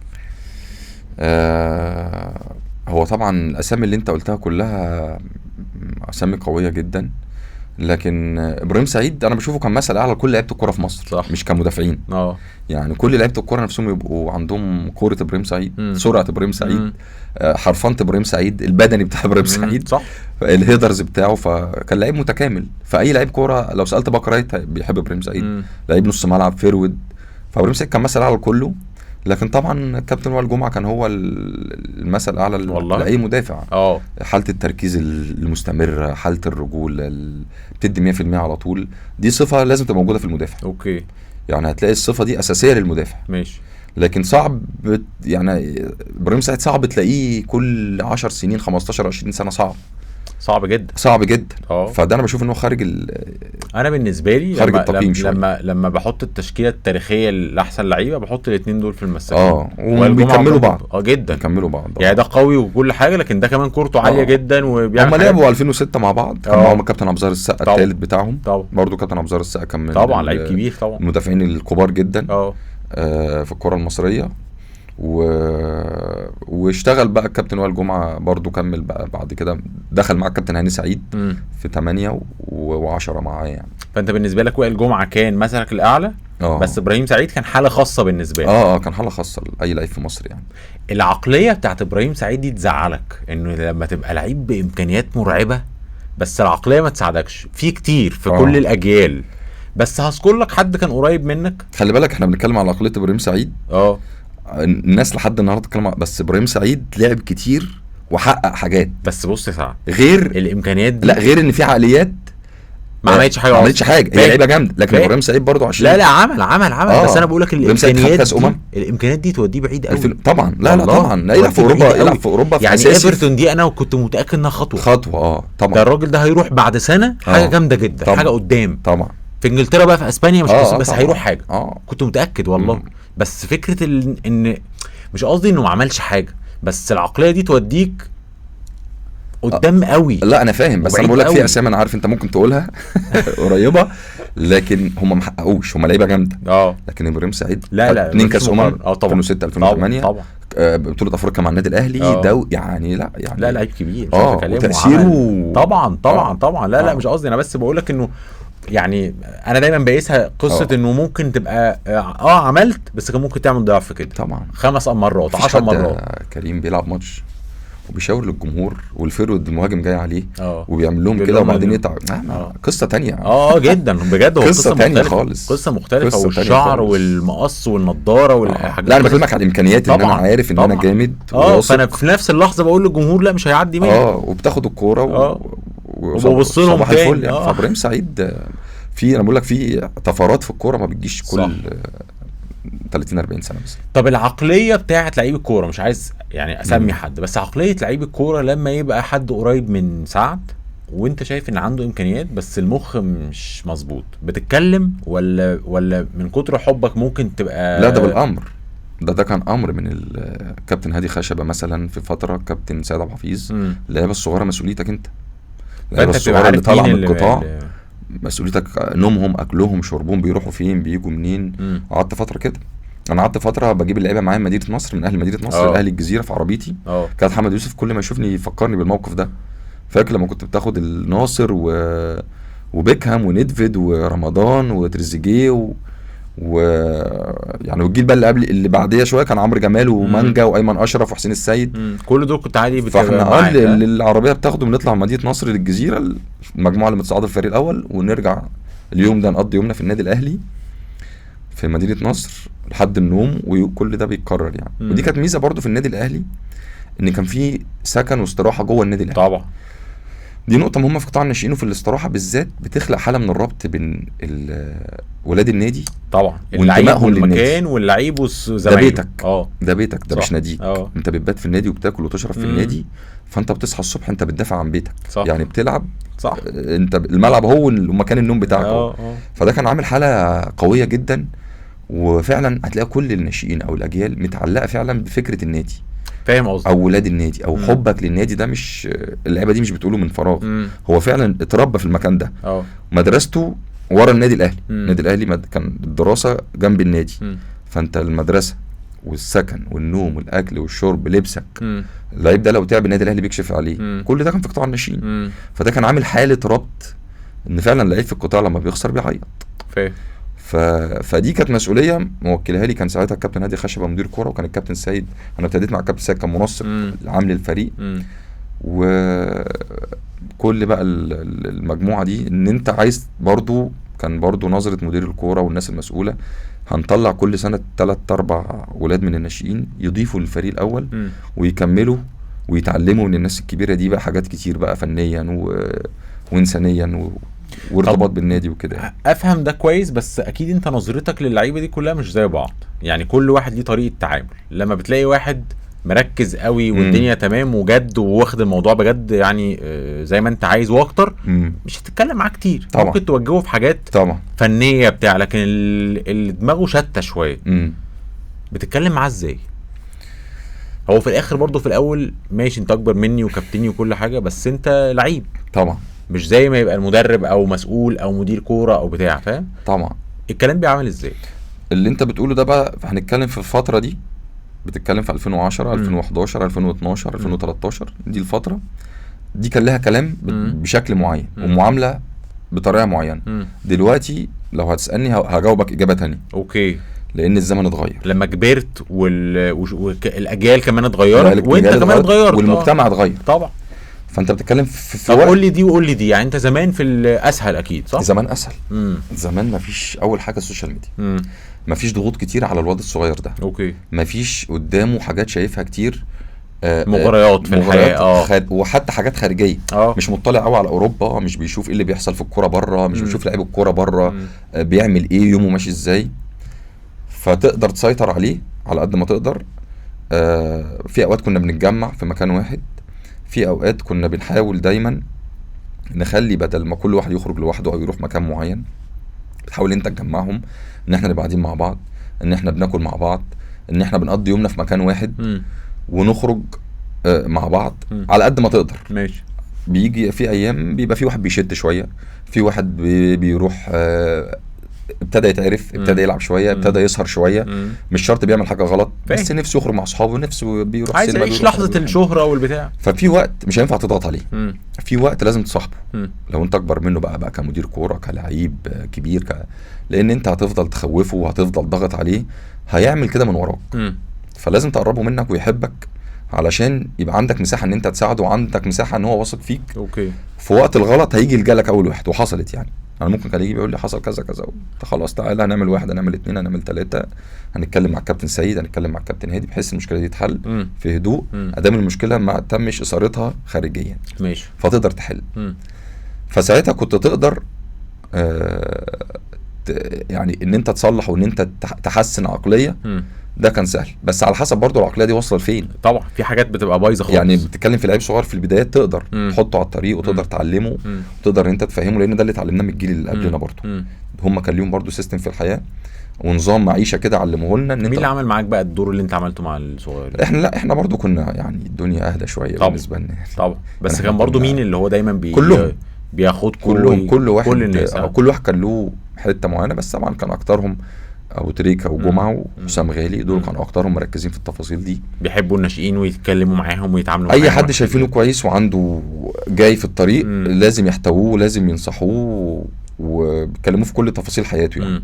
يعمل ايه، يتصرف ازاي، ياكل ايه، يشرب ايه، بيكلموك ان انت لازم تحافظ على نفسك بشكل كويس، تتجوز امتى، السن المناسب اللي انت تتجوز فيه، علاقتك باهلك. انا في لعبه كانت بتكلمك انت عامل ايه مع اهلك، قريب من والدك، قريب من والدتك، لان انت دايما لازم تبقى التفاصيل دي مهمه. مش للاعب الكوره، لاي حد في السن الصغير ده، لان هو لو انت فهمته ده، لا يمكن تلاقي واحد قريب مثلا من اهله وحياته بايظه، لا يمكن تلاقيه بيسمع كلام والده او والدته وعنده مشاكل كبيره، وعنده مشاكل كبيره، الطبيعي بتاع اي حد في السن الصغير ده. فده كنا على طول بنتكلم فيه وكنا على طول بنتكلم مع اللعيبه لحد بقى ما الفتره ده بيكمل بقى معاك في الفريق الاول، او بيبتدي يتحرك بقى ياخد خطوه بره النادي او يعني. اوكي. تعالى ندخل على المدربين. انت اتعاملت مع مصريين كتير ومع اجانب كتير. خلينا نبتدي بالاجانب. الاجنبي اللي انت اتاثرت بكل افكاره وشخصيته اكتر كان جوزيه ولا كان حد تاني؟ جوزيه. اتعاملت مع جوزيه ومع فايلر ومع مارتن يول كتير. مارتن يول احنا اتعاملنا مع جوزيه، وبعدين الاجنبي اللي جه بعديه اتعاملنا مع كابتن حسام فتره، وبعدين كابتن محمد يوسف فتره، محمد يوسف، كابتن محمد يوسف جه بقى جريدو تقريبا. عندك بقى جريدو، عندك لاسارتي، عندك مارتن يول، عندك بيسيرو طبعا، عندك فايلر، موسيماني كولر. سواريش ده ما حضرتش انت سواريش. وكولر، دول الاثنين ما حضرتهمش. ماشي.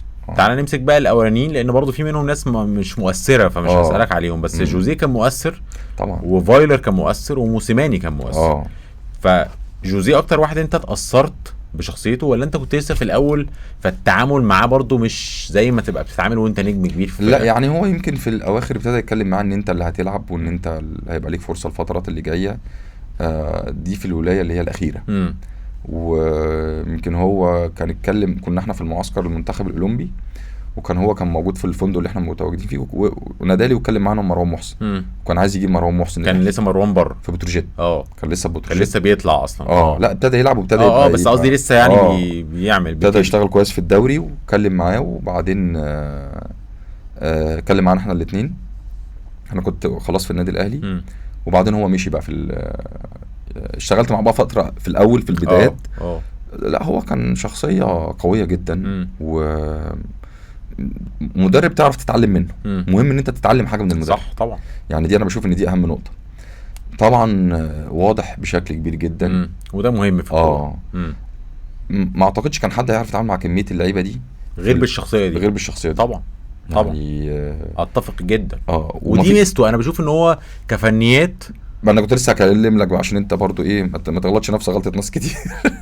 هو عنده فنيات جامده جدا طبعا عنده. بس ميزته الاكبر شخصيته يعني. بس هو كان عنده ميزه يا كريم بقى مهمه قوي، عرف ياخد من اللعيبه دي افضل حاجه من كل واحد فيهم.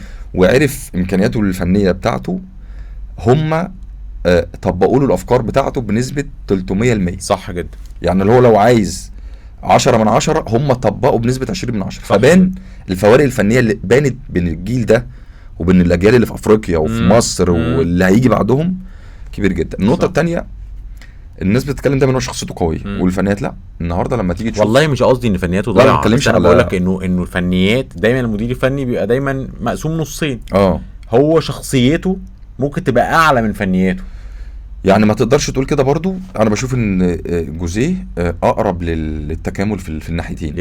طبعا لسبب الناس بتقول لك ما نجحش بره وما توفرلوش وما حققش وبتاع. هو مين اللي اشتغل في الاهلي نجح نجاح الاهلي؟ يعني مين المدرب اللي اشتغل في النادي الاهلي اجنبي ونجح نفس النجاحات اللي حققها في النادي الاهلي؟ ممكن دلوقتي الذاكره ما تبقاش ساعاني ان انا افتكر القدام على الاقل الفتره اللي هو من ساعه ما جه لحد ما مشي. يعني مين اللي حقق نجاحات مرعبه بره يعني قريبه من نجاحات الاهلي؟ لا. بياخد بطولات قاريه كل سنه، بيحقق الدوري كل سنه، ارقام رهيبه بره بقى النادي الاهلي. يعني ما فيش، مش فاكر حد يعني ما فيش يعني ما فيش حد كسر، لان المنظومه هنا مختلفه. العوامل اللي موجوده للنجاح مختلفه بشكل كبير جدا، مش هتلاقيها في اي مكان، فده طبيعي يعني. لكن هو النهارده لما تيجي تشوف تطور اداء ابو تريكه مثلا من بدايه ابو تريكه لما جه من الترسانه، هل هو ابو تريكه؟ لا طبعا. هل هو بنفس الوعي وبنفس الامكانيات الفنيه؟ لا بنفس الشخصيه؟ ولا عماد ولا هل وائل جمعه؟ وائل جمعه النادي الاهلي لما جه يغير الفرقه وطور الفرقه ابتدى غير في موسم 2003 2004. كان وائل جمعه موجود في النادي الاهلي، وائل جمعه من 2005 شخصيه تانية خالص، مستوى فني تاني خالص. من 2005 2010 افضل مدافع في افريقيا. وده هيوديك لجزء ما فيش حد يعرف ينجح لوحده. ودي نقطه مهمه جدا، الجيل ده كان مؤمن بيها. صح. احنا لو كل واحد فيهم حمله في الكوره، لو كل واحد فيهم فكر انا متعب، كانت الدنيا انا جامد، انا ابو تريكه، انا النهارده بتقدر تقول انا ال 20 لعيب اللي موجودين، انا جمعه، انا الحضري، كله بالاحتياطي باللي بره. هم مؤمنين باحنا. احنا دي كانت سر نجاحهم. احنا النادي الاهلي. اوكي. فدي كانت سر نجاحهم مع مدير فني شخصيه قويه زي ما انت قلت جد. وعنده من الفنيات اللي يقدر يطور بقى. ابتديت تشوف جilberto بيلعب جناح، ابتديت تشوف بركات، ابتديت تشوف كل واحد بشكل مختلف. والرهان بقى تقدر تراهن عليه مش ان انت تنجح، ان انت تستمر. صح. انت ممكن تحقق نجاح في موسم، لكن تستمر 5-6 مواسم مش سهله خالص. دي مش سهله. والسيطره على اوضه اللبس دي بالنجاح ده مش سهله خالص. جوزيه ميزته في وضوحه. مش هيجي يقول لك هتلعب ومش هتلعب. فاهم. مش هيجي يقول لك انت والله ده انت احسن من فلان. في مدربين بيعملوا كده. انت احسن من فلان بس انا مستني اديك الفرصه. بس هو كده جدا. لا انت مش تلعب الاسبوعين الجايين عشان 1 2 3 وبعدين هتبتدي تدخل واحده يقول لك كل حاجه وتلاقي السيناريو ده بيتحقق. ايوه فاهم. فالوضوح ده بيريحك كلاعب كوره وانت عارف اول الراجل ايه واخره ايه. فالحل الوحيد بتاعك الملعب. طب اللي بعد جوزيه مدرب اسطوري، واعتقد انه يمكن هتلاقي 90% من جمهور الاهلي بيقول كده، ده الاجنبي الافضل يعني طبعا. انما اللي انت ذكرتهم بعد كده بقى، في حد منهم شفت عنده حاجه؟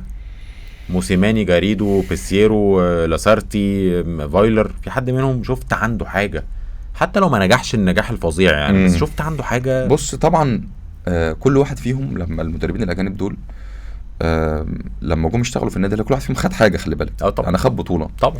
منهم يعني اللي ما خدش بطولات كتير، منهم اللي خد بطوله بس كانت مؤثره في تاريخ النادي زي مثلا جاريدو خد كونفدراليه كانت مؤثره في تاريخ النادي، بطوله قاريه وبطوله مهمه.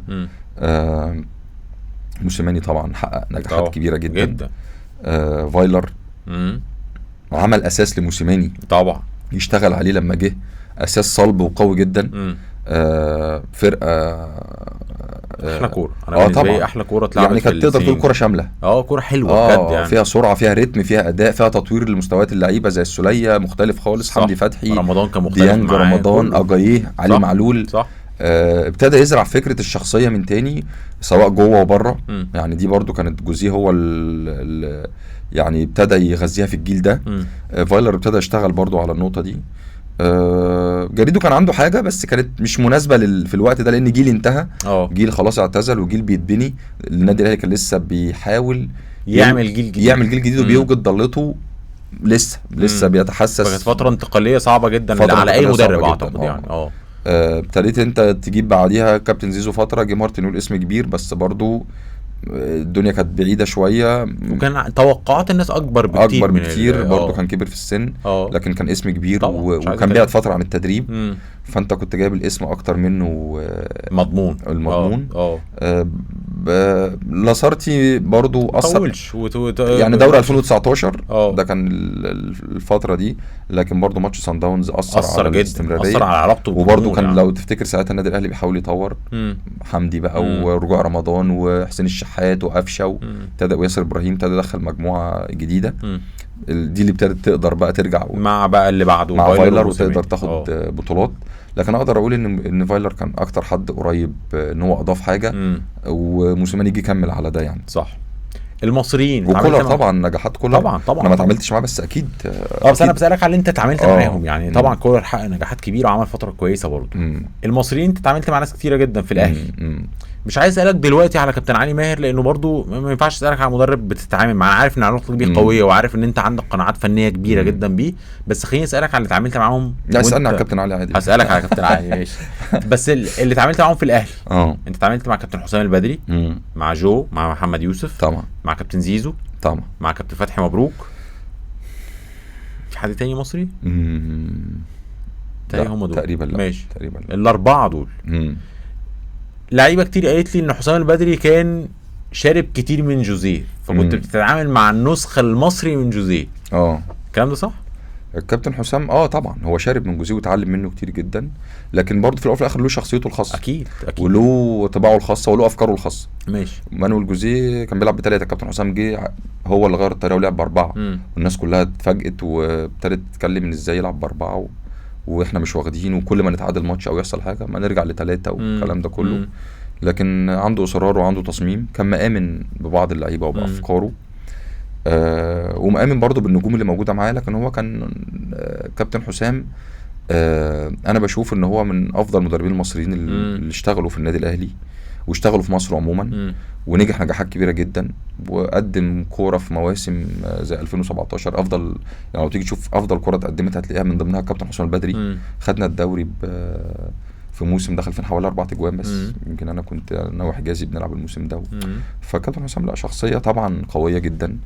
الناس ما تعرفش ان في جزء من في جانب شخصيه الكابتن حسام في هزار وضحك يمكن لانه الانطباع اللي تاخد عنه ان هو جد جدا. لكن هو المسؤوليه الكبيره ان انت مدرب النادي الاهلي وجمهور النادي الاهلي دايما بيطالبك بالمكسب فهو الراجل شايف ان الضغوطات اكبر من ان انت تحاول توضح للناس شخصيتك الحقيقيه او ان انت شخص طبيعي بتهزر في بس مثلا. طب ما هو كابتن محمد يوسف جه بعديه وعمره ما اتقال عنه ان هو جد جدا او يعني هو عشان رياكشنات الكابتن حسام مختلفه عن رياكشنات الكابتن يوسف. كابتن يوسف برضو كابتن يوسف هادي يعني حتى رياكشناته في وقت الزعل عادي مش صارمه زي الكابتن حسام.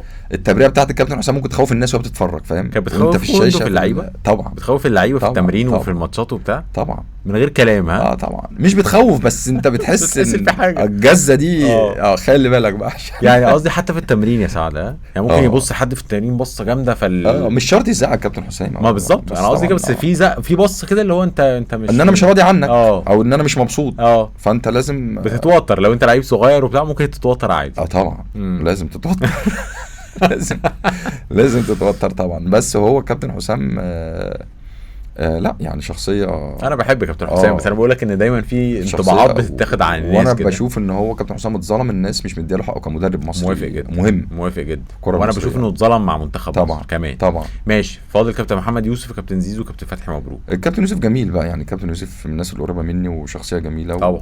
وكابتن يوسف استفاد برضو من كابتن مانويل جوزيه واستفاد من كابتن حسام البدري طبعا اشتغل معاه في الجهاز شرب من الاثنين فكابتن يوسف بقى اكتر مرونه بقى اكتر ذكاء بقى صباح الفل يعني الدنيا. في حاجات ممكن افوتها واسيبها عشان انتوا لسه صغيرين كابتن وبتاع. يوسف دماغ شغاله برضه جميل بشكل كويس. اه وبرضه مدرسه قريبه في الشغل.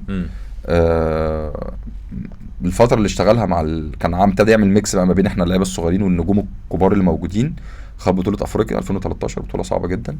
لكن برضه انا بشوف المدربين المميزين جدا. مش عايز اكلم الفتره اللي اشتغلها مع حرس الحدود دي انا كنت على طول ببارك له. لا عمل طفره من فرقه بامكانيات بسيطه، صح، باستقرار، بثبات، بتوازن، يعني كان في شغل كويس عمل مع الحرس. وطبعا بقول له الحمد لله على سلامتك، لان برضو الازمه اللي جات له والتعب اثر عليه شويه، فالحمد لله على سلامته. كابتن زيزو من الشخصيات الجميله طبعا، مدرب كبير يا رب دايما. كابتن زيزو ما اشتغل وقت قليل. كابتن فتحي نفس الكلام. كابتن فتحي فترات انتقاليه برضه هما الاثنين. كابتن فتحي كان من الناس اللي قريبه مني، لانه مرني في الناشئين برضه. مرني في قطاع الناشئين. فكابتن فتحي من اخف الدم بقى طبعا اخف دم تقابله وتشوف في حياتك يعني. وبعدين كان في ميزه في كابتن فتحي ان على طول انت بتاكل سمك معاه. يعني على طول بيحب السمك. فعلى طول فبيعزمك على سمك على طول. على طول. هي مره قبل ماتش الزمالك في الناشئين كان اتعصب علينا في التمرين. وانتوا مش عارف ايه، وانتوا ايه، وانا مش عارف ايه. فقلت له على فكره العلزم زقت وبتاع، وعندنا ماتش كان الشباب مع الزمالك، فعايزين نلم الدنيا. قال لي بقول لك ايه، مش عايز فلسفه يعني. احنا هنكسب يعني قلت له كابتن فتحي يعزم اللعيبه فعزمنا بقى في مطعم في على سمك برضه. عزمنا على سمك وفرق بقى معانا الاكل. كان جامد كابتن طبعا. وكسبنا الماتش ده. طبعا لازم كسبنا الماتش ده 1-0. اكله سمك ب 30,000 فمن الشخصيات الجميله كابتن فتحي، مبروك يعني. ماشي. كابتن علي ماهر بقى اسالك عليه، بما انك عايزني اسالك عليه فاسالك عليه. لا مش قصه عايزني، هو لا بهزر طبعا اكيد. بس كابتن علي ماهر من الناس الفكره لما بيكون في حد يعني اضاف ليك طبعا، وفي حد انت يعني تعب معاك واشتغل معاك ومؤمن بامكانياتك رغم كان في ظروف صعبه، فلازم تديله حقه. بس هي دي الفكره يعني. فكابتن علي ماهر انت اتعاملت معاه في تجربتين يعني طبعا تجربه فيوتشر وتجربه سيراميكا. يمكن جزء من تجربه فيوتشر ان انا لما جيت خدت القرار، انا كان كلمني الكابتن محمد يوسف قال لي ان في تجربه جديده وفي نادي. كابتن محمد كان ماسك الاول. يعني اول ما تم كلمني الكابتن محمد يوسف، وبعدين قال لي ففكر في الموضوع وكده، وبعدين ما كملش كابتن محمد يوسف، فكلمني الكابتن علي ماهر. وده اللي شجعني برضو ان انا يعني استأذن بقى من النادي الاهلي واخد قرار ان بعد 14 سنه يعني واصابه طويله وكده عايز اخد قرار تجربه جديده بضغوط اقل، بان انت تلعب وقت طويل، لان اللعب مهم. مع ان انت لما بتكبر وما بتلعبش كتير ده بيأثر عليك، فمهم ان انت تلعب. حتى لو عايز تاخد قرار بقى ما تكملش، بس يبقى مهم وانت بتلعب علشان خاطر ما تبقاش مجبر ان انت بتاخد القرار. فده كان تفكيري. ابتديت مع الكابتن علي تجربه بقى فيوتشر وتجربه سيراميكا. ف يعني مرتاح دايما وانا شغال مع الكابتن علي. الفكره مش في لعب ان انت بتلعب او ما بتلعبش، ان انت موجود. الفكره في ان في احترام، في تقدير، في ايمان بقدراتك، سواء على مستوى اللعب او على مستوى قيادتك للفريق، على مستوى الصوره اللي هو عايز ينقلها جوه فرقته، من انضباط، من التزام، من افكار هو مؤمن بيها، ان هو عايز يكسب على طول، ان هو عايز ينجح على طول، ان هو عنده طموحاته دي كبيره جدا. ليه لا ما اخدش بطوله؟ ليه لا ما اكسبش الفرقه الفلانيه؟ ليه لا ما اكسبش اهلي، ما اكسبش زمالك، ما اكسبش بيراميدز؟ ليه لعيبتي ما تبقاش احسن لعيبه؟ فالكابتن علي شخصيه ابتدت في مجال التدريب من الصفر زي ما بيقولوا، تدرج، تعب، نجح، وقع وقام، واشتغل على نفسه كتير جدا، استحمل ضغوطات كتيره جدا عشان يوصل ان هو يبقى افضل المدربين الموجودين في مصر دلوقتي. فبالعكس الواحد لما يكون حد نجح وتعب لازم يديله حقه، وهو يستاهل كل خير. ونجحنا مع بعض في فيوتشر، كسبنا بطولات ولعبنا افريقيا سنتين ورا بعض. ربنا كرمنا ونجحنا مع بعض في سيراميكا، خدنا كاس رابطه السنه اللي فاتت واشتغلنا بشكل كويس جدا، فنشنا سادس. السنه دي الحمد لله ماشيين بشكل كويس في الدوري، وبنكمل بقى سلسله النجاحات. فبتمنى له التوفيق هو وجهازه. مع جهاز طبعا برضو طيب جدا، بيشتغلوا بوقت طويل قوي، بيشتغلوا يعني 3/4 اليوم شغل في النادي، بيشتغلوا على تفاصيل كتيره جدا.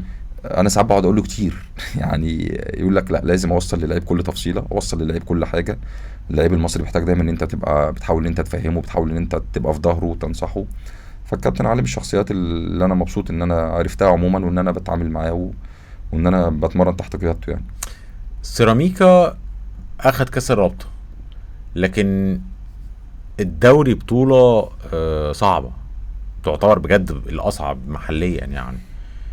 فكره ان انت تاخد بطوله زي الدوري حكر على الاهلي والزمالك، ولا لا ممكن سيراميكا يفكر، ممكن المصري يطمع، ممكن البنك الاهلي في يوم من الايام، يعني هل ممكن؟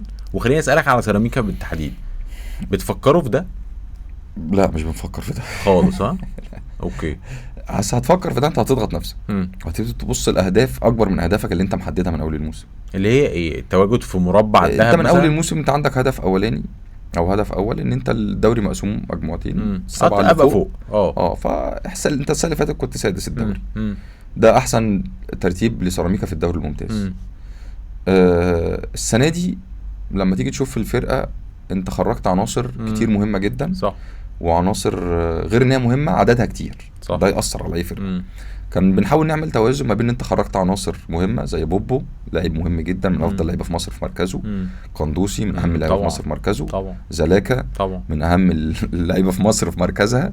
دول 3 لعيبه مهمين جدا. تخرج بيكهام مدافع يعتبر الاساسي في سيراميكا ومنتخب مصر الفترات اللي فاتت، محمد شكري نفس الكلام. فانت بتتكلم نص الفرقه، 5 جامدين جدا، 5 جامدين جدا.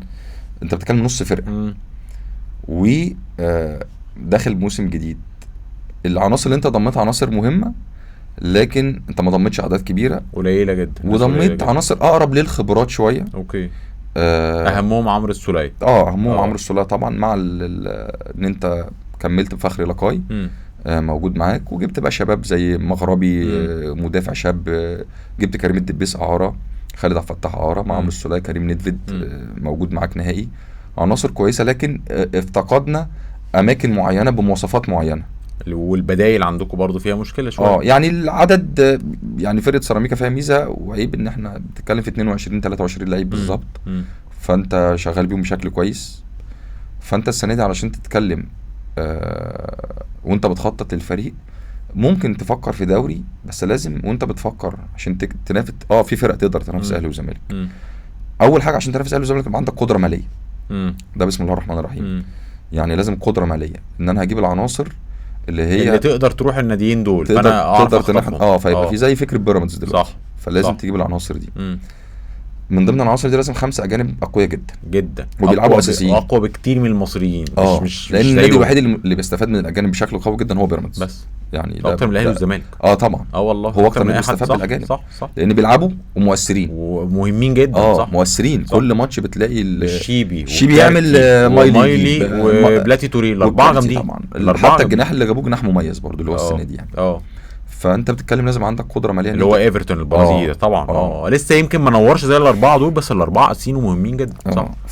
فانت بتتكلم لازم عندك فلوس عشان اقدر اجيب لعيبه على الاقل المميزين جوه الدوري المصري، صح، واللي تقدر تشتغل بيهم. النقطه الثانيه لازم اللعيبه دي يبقى معاها مدير فني قوي، عنده الدافع والطموح ان هو يقدر يستمر وينافس على الدوري. مش حاجه سهله خالص. اللي هو مش ما بشبعش، اللي هو انا 3 بونت خلصوا وانا بفكر في اللي جايين، انا مش راضي باللي انا فيه. لان بتصطدم ببعض المدربين واللعيبه دايما في فكره الرضا. الحمد لله الدنيا تمام، ماشي الحمد لله دايما، بس انت لو في ايدك تنجح وتكسب اكتر ليه لا؟ صح. فدي ميزه في علي ماهر، دي ميزه في الكابتن علي ماهر دايما يعني. نقلها لجهازه ونقلها للاعيبته، نقلها للادارات اللي هو بيشتغل معاها. فبقى انت كابتن علي ماهر بيجري لازم تجري معاه. فدي ميزه، دي نقطه من النقطه اللي انا كنت بتكلم معاك فيها. النقطه الثانيه غير زي ما انا بقول بقى الفلوس، اللعيبه المميزه، الشخصيه اللي تقدر تستمر في المنافسه لحد اخر ماتش في الدوري.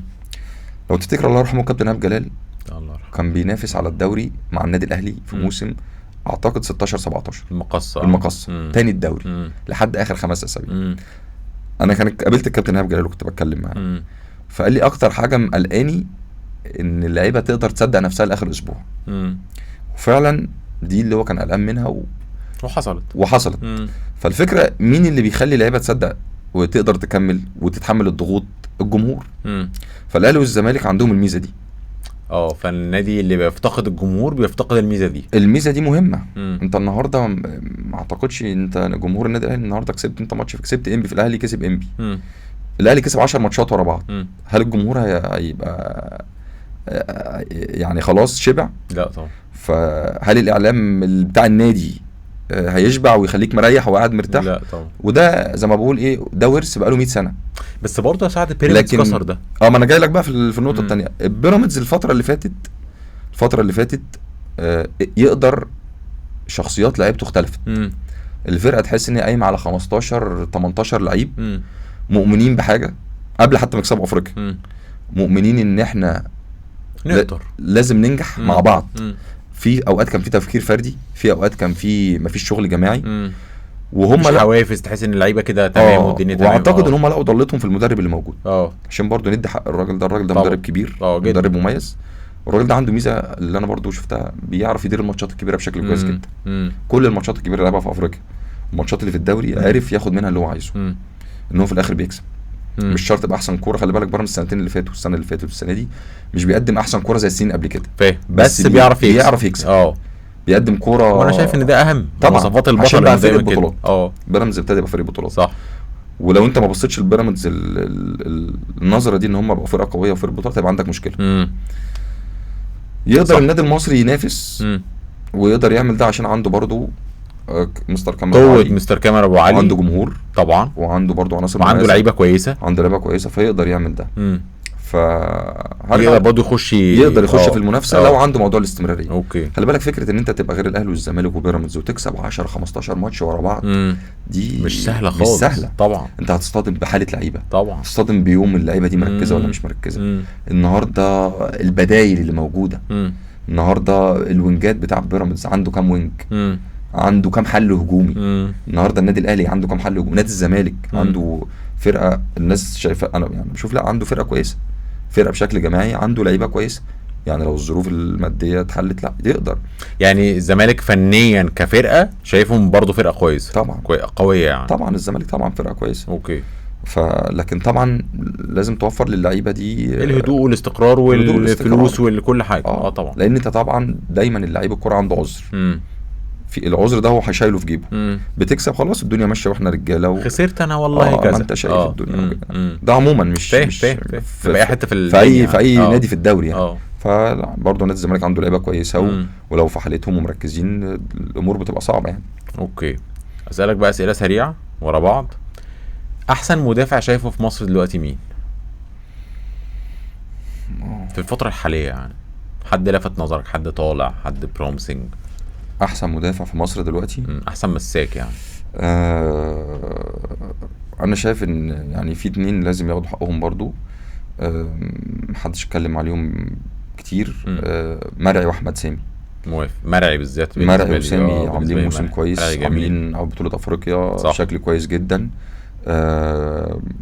يعني دول برضو من الناس المميزة جدا يعني. طبعا منعم بتمنى له التوفيق. منعم من الناس اللي انا بحبها وكان عامل طفرة كبيرة جدا. لكن انا بشوف ان حسام عبد المجيد شغال بشكل كويس برضو. طبعا. وبشوف ان دايما ياسر ابراهيم عنده حته مميزاه عن اي حد برضو دايما 100%.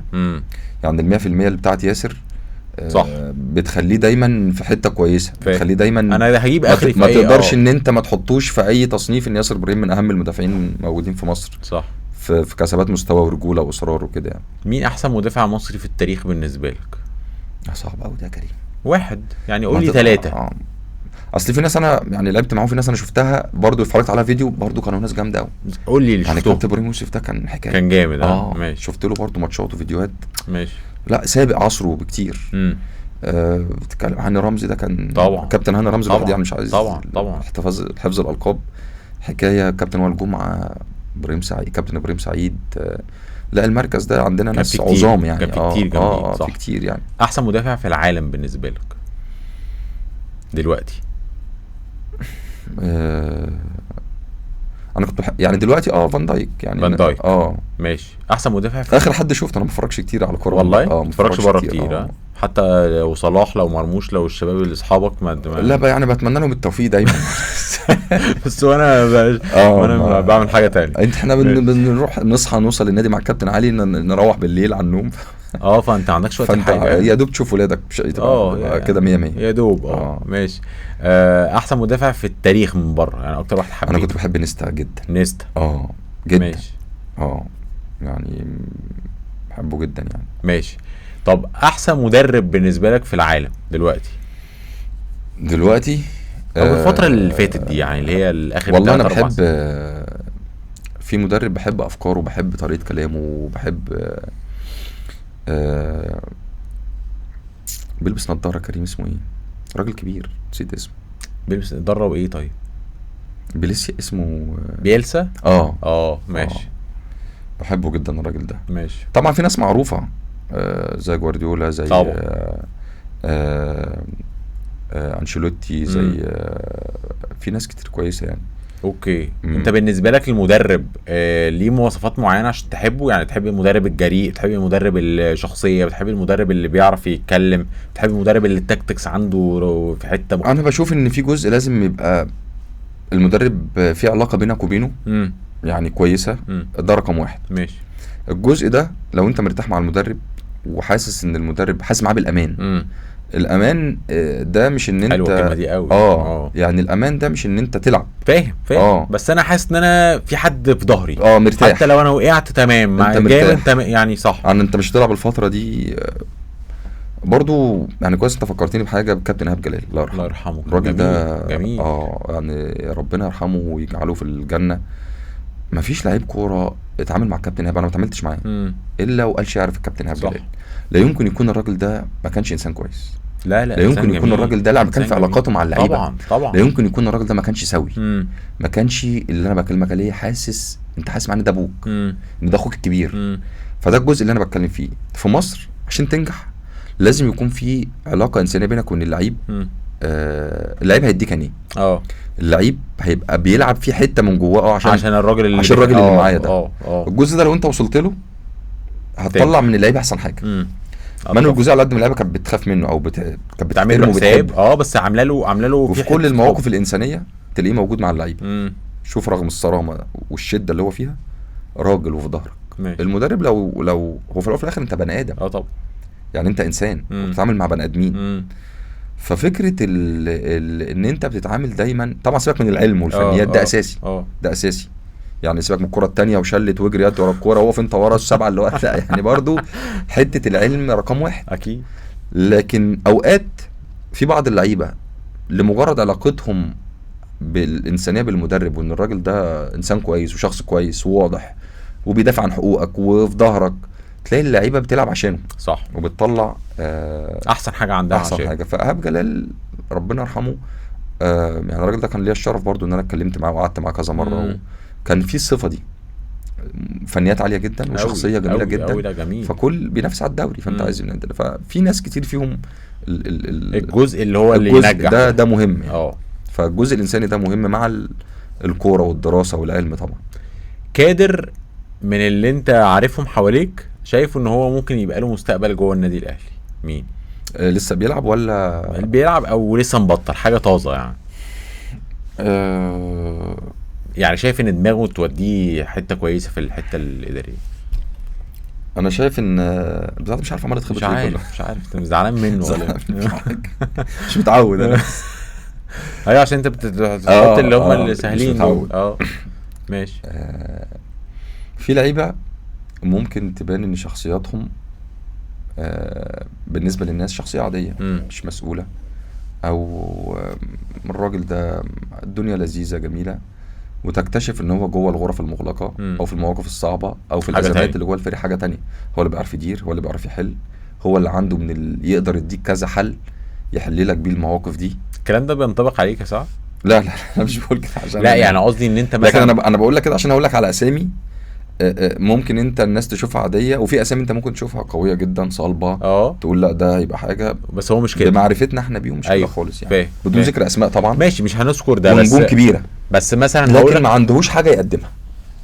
كل اللي انا ليه بسالك سؤال ده انه بينطبق عليك ولا؟ لان انت ممكن الانطباع اللي عند الناس ان انت اللي بتهزر دمك خفيف وبتاع، بس ما الناس ما تبقاش عارفه ان انت لا في الحته بتاعه النظام والسيستم بيتحط ازاي والبتاع، لا انت كادر مهم في الحته دي، انا عارف يعني ده. القريب ممكن الناس اللي قريبه منك زي ما انت بتقول عارفه ده طبعا، ممكن في ناس كتير ما تعرفش ده، لكن في بعض بقى الناس لما تقعد تتكلم معاك او في بعض اللقاءات ناس بتبتدي تستكشف جزء تاني من شخصيتك، بس طبعا انا اللي بيهمني دايما المسؤول. اوكي. انا عمري ما سعيت ان انا احسن صورتي قدام حد على السوشيال ميديا او جمهور او انا كان اللي انا اتعلمته في النادي الاهلي واللي انا اشتغلت عليه، اللي بيهمك المسؤول. مم. مدير الكرة بتاعك، مم. اللعيبه اللي معاك، مدربك. زمايلك، اللعيبه الكبيره، مدربك، مم. رئيس النادي، الناس اللي بتتعامل معاك كل يوم مم. وشايفاك في تعاملاتك مع اللعيبه، اوكي. في المواقف الحلوه، في المواقف الوحشه، في الازمات، في الضغط اللي على الفرقه دلوقتي هنحل ازاي، في مشكله، في حاجه تداولت اعلاميا تخص كريم، طب انت احنا ساعده ممكن نحلها ازاي، مم. فنقدر نحلها بواحد اتنين تلاته، لا ده مناسب ده مش مناسب. فطبعا في شخصيات كتير كده الناس ما تعرفش عنها حاجه، مم. وفي ناس مش شرط تكون الناس واخده طبعا ان دي بتهزر او بتضحك. طبعا بركات بيهزر مم. وبيضحك كتير جدا، لكن جوه في المسؤوليه والظروف الصعبه تلاقيه اوكي. راجل وموقف وبتاع. ممكن لعيب تاني انت شايف ان هو شخصيه قويه جدا، بس بينا وبين بعض لا يعني مم. فاهم. انت مش شايف ده صدامي، مم. معرفش يتعامل، مم. دايما في ازمه، دايما مم. في مشاكل.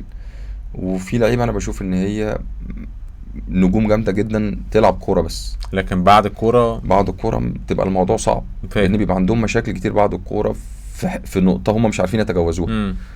لكن في نماذج انت بتكتشفها مع الشغل، مم.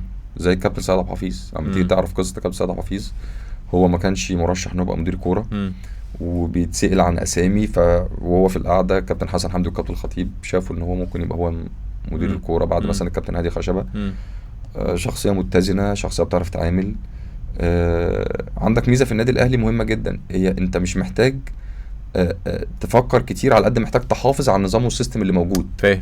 فالمهمه الاساسيه ان في هيكل اداري وفني يعني في نظام موجود بقاله سنين كتير جدا، حافظ عليه بس. انت مهم رقم واحد تحافظ عليه مم. من خلال خبراتك اللي انت اكتسبتها، خلال التعليم اللي انت اتعلمته والتطور اللي بتتطوره في الحياه، قادر بقى تضيف حاجه وتطور مم. في السيستم اللي موجود اللي هو اصلا قائم وناجح. تمام، ليه لا؟ مم. يلا اتفضل والناس هتساعدك. فدي نقطه مهمه جدا، ان انت مش محتاج زي ما بيقولوا تجود، مم. انت محتاج تحافظ على اللي موجود، صح. ومع الوقت والخبرات اللي هتكتسبها هتبتدي ان انت تضيف حاجه يعني. ففي مين بقى؟ يعني مين شايفهم مخهم كويس، شخصيتهم كويسه، هتقدر انا تنجح كنت بقول لعيبه على كريم نيدفيد وهو صغير، مم. ده ممكن بكره يبقى كادر اداري كويس. يبقى من الشخصيات كابتن اوكي. سيد حفيظ كان له جمله حلوه قوي، مم. يقول لك انت فيك حته الاهلي مم. شبهنا. مم. حته الاهلي دي معناها ايه؟ معناها ان فعلا انت بتقول دايما ان النادي رقم واحد، فاهم. حطوا دايما اولويه، مش انا رقم واحد. مم. بتقول ده في تجديد، مم. بتقول ده في ظروف النادي معهوش فلوس، مم. بتقول ده في ظروف النادي معاه فلوس، مم. بتقول ده وانت بتلعب، بتقول ده وانت قاعد احتياطي، بتقول ده وانت بره التشكيل، بتقول ده وانت بره النادي وفي تفاصيل كتير ما ينفعش تتكلم فيها، لان ده حق النادي عليك ان التفاصيل دي اتقالت جوه اوضه مقفوله تفضل جوه الاوضه المقفوله دي. بتقول ده في لو انت شايف اي حاجه سلبيه ما ينفعش تقولها في اعلام، ما ينفعش تقولها على صفحتك، بتقول ده ان انت ممكن تقولها جوه الاوضه. فده اللي تربينا عليه من الاجيال الكبيره، اوكي. ده اللي تربينا عليه من النجوم الكبيره اللي كانوا بيعملوا كده، زي كله بقى كل الكبار الاسامي كلها، الجيل ابو تريكه، متعب، غالي، شوقي، عاشور، بركات، فجمعه، يعني الناس دي فعلا اتربينا في الحته دي ان هم كانوا بيبدوا مصلحه النادي رقم واحد. طب ممكن اسالك سؤال في الحته دي؟ فدي الجزئيه دي كانت مهمه، فكنت بتكلم على كريم مثلا في الحته دي. عمرو السولية شايف فيه الشخصيه دي جدا طبعا. عمرو السولية من الناس اللي برضو هادي وعاقل وبيعرف يتعامل مع الناس ازاي، بيعرف يتعامل وماشي في طريقه بشكل كويس جدا. يعني دول ممكن يكونوا اكتر ناس وفي لعيب يعني انا زعلت ان هو مشي، وزعلت ان هو ما خدش حقه، لان هو طول حياته من اللي انا شفته وعشرته ما كانش شايف في حياته الا النادي الاهلي بس. حسام عاشور. حسام عاشور ما يعرفش حاجه في حياته فعلا غير النادي الاهلي، تمرين والنادي الاهلي والبيت. فقضى حياته كلها جوه النادي، متعلق بالنادي، معجون بميه النادي. فبرضه ده من الناس اللي انا كنت شايفه بيعشق حاجه اسمها النادي الاهلي يعني. ممكن يرجع ان شاء الله يرجع قريب. اوكي. طب خليني اسالك على الحته دي كده سريعا قبل ما نكمل في بقيه الحاجات. هو انتماء اكتر ولا احتراف يا سعد؟ يعني انتمي للمكان واتعامل ان هو بيتي، واتعامل انه هو صاحب الاولويه، هو صاحب الحكايه كلها، وهو صاحب القرار فممكن يستغنى عني، ما عنديش مشكله في اي حاجه طالما هو تمام، ولا هو احتراف؟ انت يا باشا قرارك انك تمشيني، انا قراري ان انا اروح النادي يعني تمشي دي ولا تمشي هي دي جزئيه تانية اللي انت بتتكلم فيها، يعني النقطه اللي انت بتتكلم فيها ده سؤال تاني غير اللي احنا كنا بنتكلم فيه بس في فكره الكوادر او في فكره الانتماء ولا الاحتراف. لا يعني دلوقتي طبعا عقليه اللعيبه احتراف. يعني دلوقتي عقليه اللعيبه. ليه بتزعل من اللي بيفكر كده؟ لا. ليه الجماهير عامه، مش جماهير الاهلي، جماهير الكوره في مصر بتزعل لما لعيب يفكر في ان انا محترف ما امشي؟ لا دلوقتي عقليه اللعيبه كلها احتراف. ممكن تقول واحد او اتنين اللي حته الانتماء ظاهره مثلا عليهم دلوقتي او مرتبطين بالنادي. مثلا ممكن تقول الشناوي مثلا مرتبط بالاهلي، في جزء فيه انتماء للمكان، في جزء فيه هسيب فلوس كتير بس عشان ابقى موجود النادي وسلسله النجاح الموجوده ففي ناس انا بشوف ان هي مرتبطه بالحته دي. يعني بشوف ان محمد هاني الحته دي من الناس برضو اصل ده من هو عيل صغير بقى شاب، بقى ما شاء الله دلوقتي راجل متربي في المكان ده. فبرضو معرفتي بيه وبشناوي في انتماء للمكان. ده انت بتقوله في الوقت اللي انت فيه دلوقتي وفي الظروف الصعبة اللي بتتغير، المتغيرات اللي بتحصل في الكورة، بتشوف مفيش ثوابت، مفيش حاجة ثابتة. لكن دلوقتي معظم اللعيبة بقى احتراف. انا دلوقتي خلاص باجي سواء في اي نادي، انا باجي عشان انت بتديني مرتب كويس، وعلشان انت هستفاد منك وهكسب منك وهتوفر لي استقرار وهتوفر لي حاجات كتير، فهبقى موجود معاك. لكن يتزعل مني لو قررت ان انا لا، انا هروح السعوديه، انا هروح بيراميدز، انا هروح الزمالك، انا هطلع الامارات، يتزعل مني؟ لا يتزعل لو مفيش وضوح. اوكي بس يعني لكن لو في وضوح القصه واضحه. لكن لو في وضوح خلاص. يعني لو في وضوح، انا كنادي جيت قلت لك دلوقتي انا امكانياتي 10 قروش وانت لا والله انا عايز 30، انا هاخد بره ال30 خلاص. ادام في وضوح خلاص مع الف سلامه ومفيش مشكله. ما يتزعلش منك طبعا، وما يتزعلش منك طبعا، ما يتزعلش. اوكي انا بقول لك ادام انت قدراتك الماليه مش هتقدر توفيها للعيب ده. طب ما ممكن يتقال عليه انه مش جدع، انه ما وافقش على 10 قروش اللي النادي عارضها عليه. على حسب بقى الوضع المالي اللي انت فيه. يعني دلوقتي تقدر تدي الارقام. فالارقام بقت قريبه بين اصلا مصر وبره جدا. يعني احنا والله احسن من الناس، سواء النادي الاهلي او مثلا بيراميدز. لا انا بكلمك في الارقام الكبيره قوي. أيوة يقدر يدي ارقام كبيره مقارنه بالخليج يعني. فيقدر يقرب منها. فانت بقى عندك الميزه ان انا بلعب في نادي كبير زي النادي الاهلي، باخد مرتب كويس في بلدي، موجود، واخد بقى الشهره، واخد الدفعه المعنويه بتاعه الاعلام، قريب ان انت تبقى موجود في منتخب مصر. في حاجات كتير تقدر انت تستفيد منها يعني. ماشي. طب نهزر يعني شويه. احنا ما هزرناش، احنا اتكلمنا بجد. تعالى نهزر بقى. قول لي مين اكتر لعيب دمه خفيف في الكوره؟ بركات طبعا. بركات طبعا. في حد تاني؟ في حد الناس مش واخده بالها منه؟ بركات كل الناس واخده بالها. لا دلوقتي موضوع خفه الدم قل كتير طبعا. ده اكيد. الجيل الجديد دمه تقيل. يعني لا بالعكس والله. مين دمه خفيف؟ ده الجيل بيهزر اكتر. اي بيهزر، بس انا بتكلم مش اي حد بيهزر. ده خلي بالك احنا زمان انا كنت يعني بتكلم مع بركات، كابتن بركات قريب، قلت له الناس كانت بتقول زمان بنهزر واللعيبه دي مش عارفه ايه ومش فالحين الا في الهزار. لا قاعد على التيك توك كل النهارده. اللعيبه بس مفيش خفه دم يا سيدي. يعني انت بتخش بالملعب لايف، لا ناو ان ذا ستاديوم مش عارف ايه. ده غير طبعا فاموس لما تجيب الجول. فاموس لازم فاموس دي. عشان بس الشباب كانوا بيكلموني عليه. فالنهارده ناو بيفور ذا جيم، افتر ذا جيم، ناس نخش ان ذا جيم، تريننج، ايتنج، اي حاجه بتتعمل. الدنيا دلوقتي لا يعني اتغيرت كتير.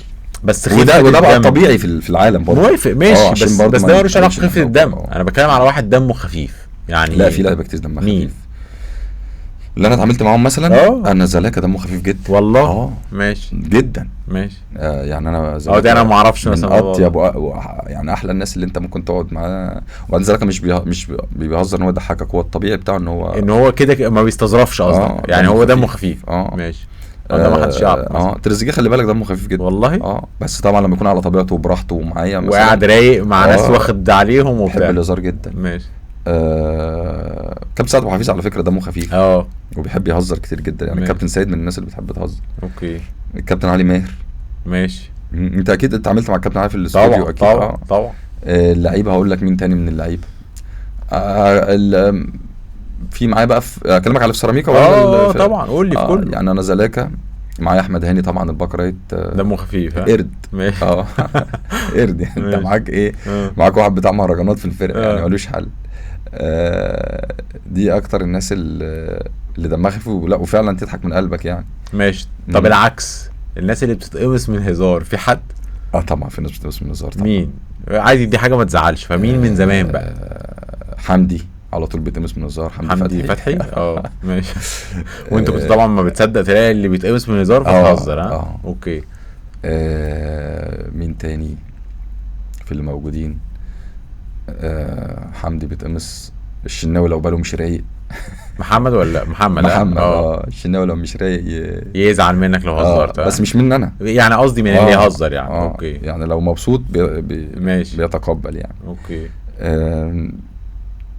يعني دول اكتر اتنين. الجيل القديم بقى طبعا الكابتن وائل طبعا ما بيحبش الهزار. لا وقت بقى يعني وقت الجد ما يحبش. فالكابتن بركات كان لازم يروح له طبعا. انا كنت هسألك لازم يروح له في الاوقات المهمه.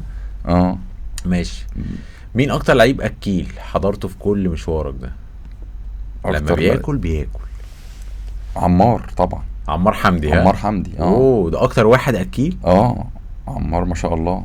انا عارف ان هو كان بياكل كفته قبل الماتشات والحاجات لا عمار بياكل كميات. بياكل كميات كبيره. والله. بتروح فين الكميات؟ مش عارف. وعمار ما يبانش عليه. مفيش حاجه. ده انا قد كده ويعني مفيش حاجه خالص. دي غريبه. عمار. وفي لعيب معايا في سيراميكا اسمه حسين حسني. ده صغير. صغير. حسين ما شاء الله. لا الموضوع صعب. وبعدين حسين ابن ناس. يعني حسين صاحبي ده من ابن ناس ومن عيله. ماشي. فانا بقول له انت ابن ناس الا في كل حاجه الا الاكل. وبياكل اي حاجه. ما شاء الله يعني. وكميات واللازم. لازم الطبق وفي كذا صنف وكميات عظيمه. اللي هو الهرم ده عارفه. بتاع البوفيه ده. لازم. بتاع شرف. طب الجيل اللي قبل كده في حد اكيل قوي؟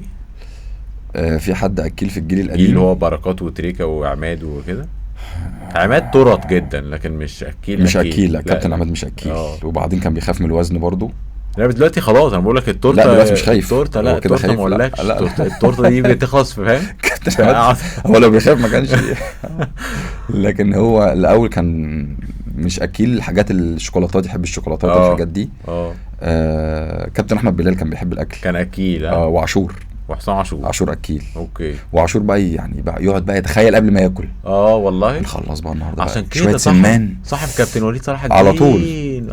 عاشور كان فعلا يخلص. اكيل. لا وبعدين تقريبا الكابتن وليد صلاح الدين يعني المطاعم كلها عارفاه.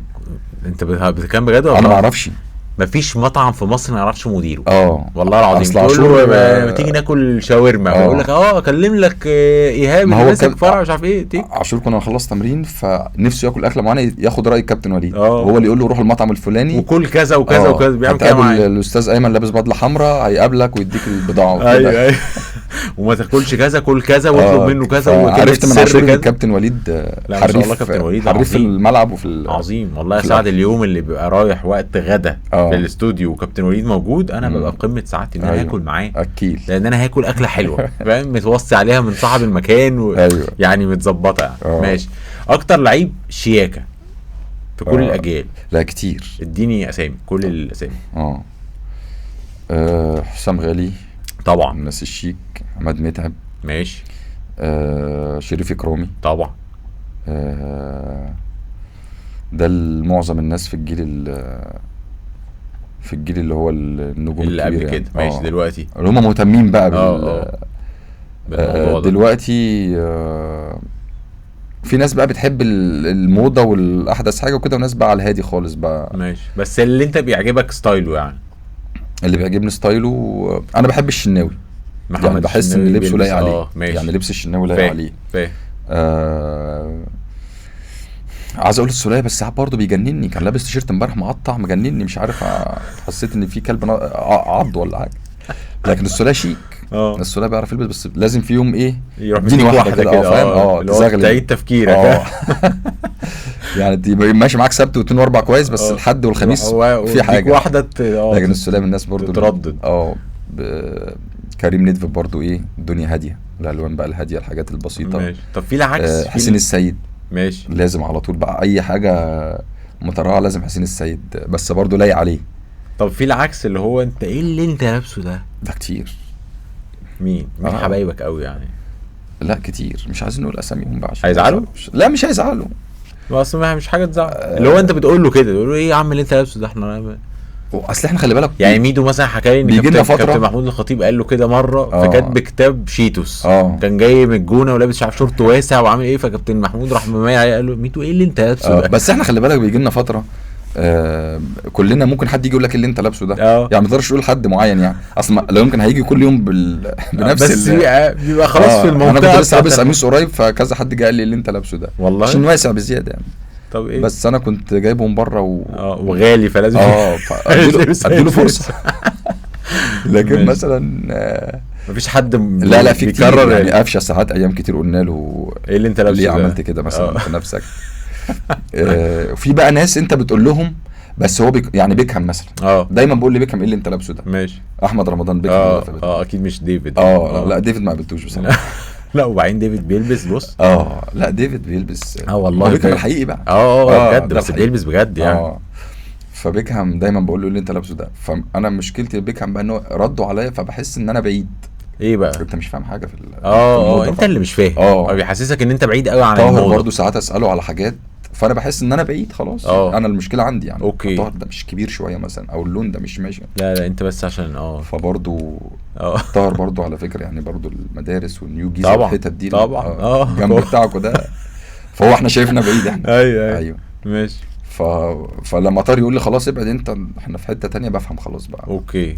هم ليه سموا بيكهام مش عارف، بس يعني الكابتن بدر رجب اللي سماه. ليه؟ كان شايف ايه يعني؟ هل كان بيلعب قدام مكان ديفيد بيكهام؟ هل كان شبهه هو؟ انا طبعا اتكلمت مع بيكهام في الموضوع ده، بس مش ينفع اقول الحوار ده بيني وبينه. قلت له انت ليه مسميه؟ طبعا اتكلمنا يعني وفصصت بقى يعني، هل عشان كذا، هل عشان كذا، هل عشان كذا، فطبعا كذا كله ده مش موجود.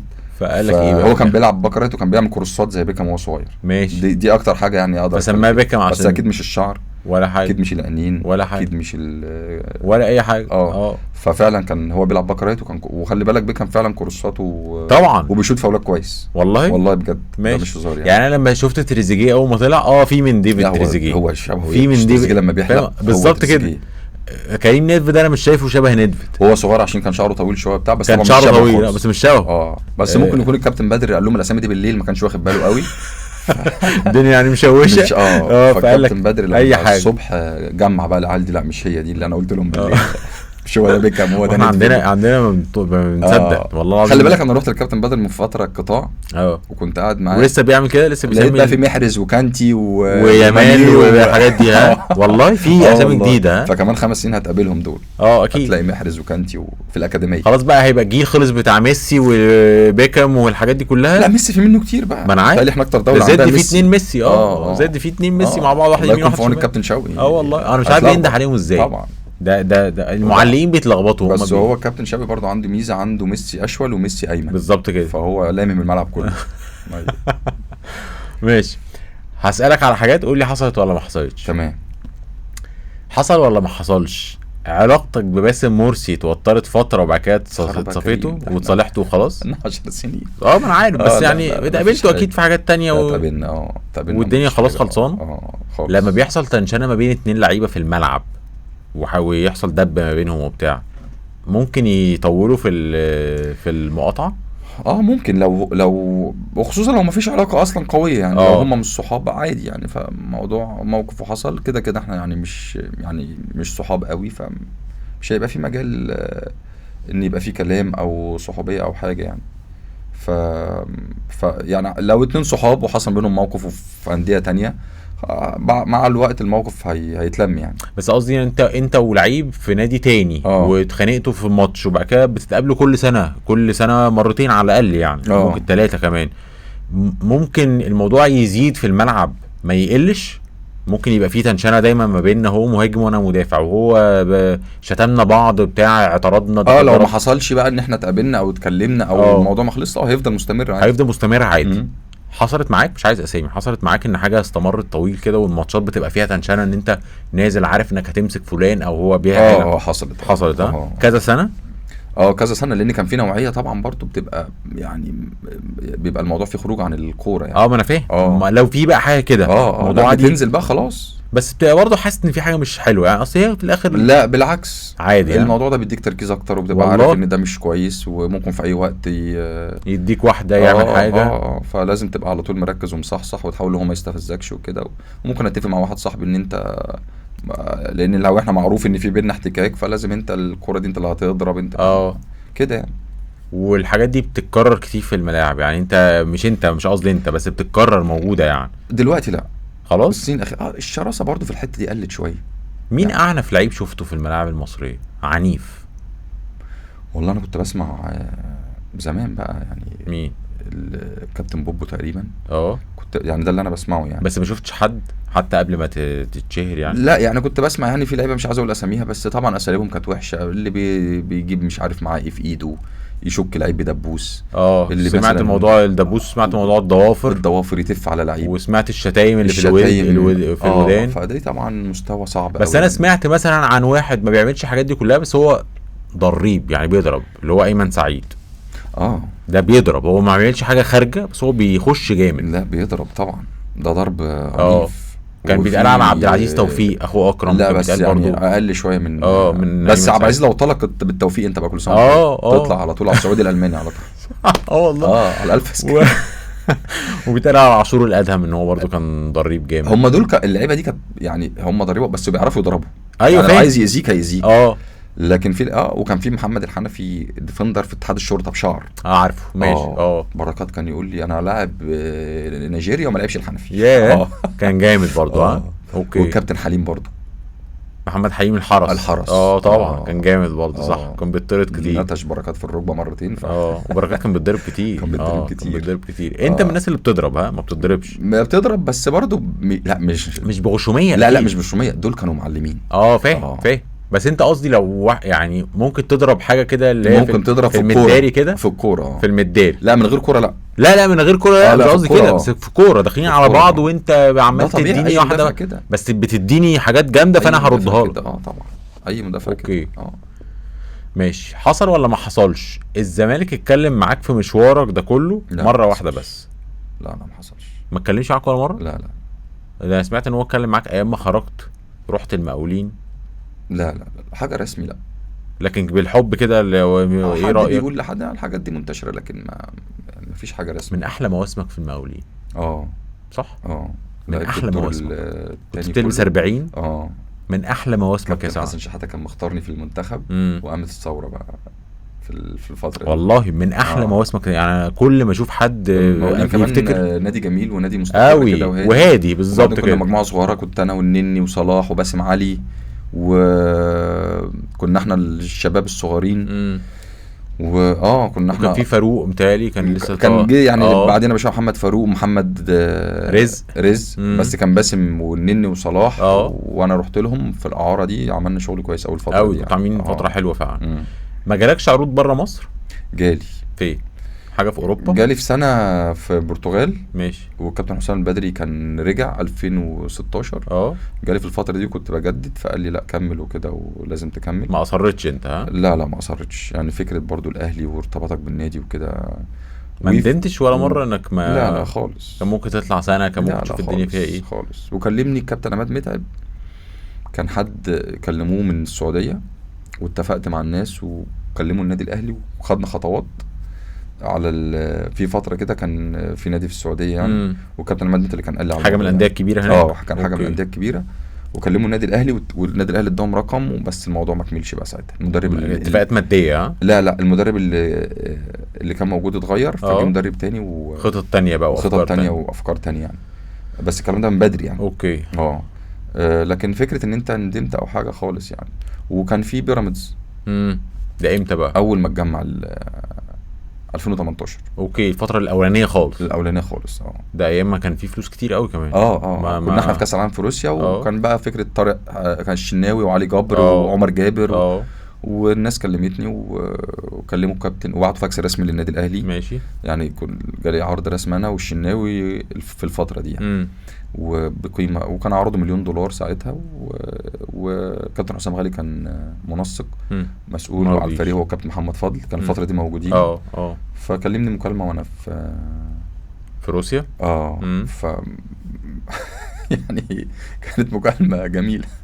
كابتن حسام فقفلت السكه وخلاص. الموضوع اتقفل يعني. هو قال لك لا؟ قال لك انت؟ هو قال لا بس قال حاجات تانية يعني بعد لا يعني. قال لك حاجات كتيره خارجه. والكابتن سيد عبد الحفيظ وكده، والناس قالوا مفيش الكلام ده، وانت لعيب اساسي في النادي وكده يعني. اوكي. فدي العروض اللي هي كانت علامات.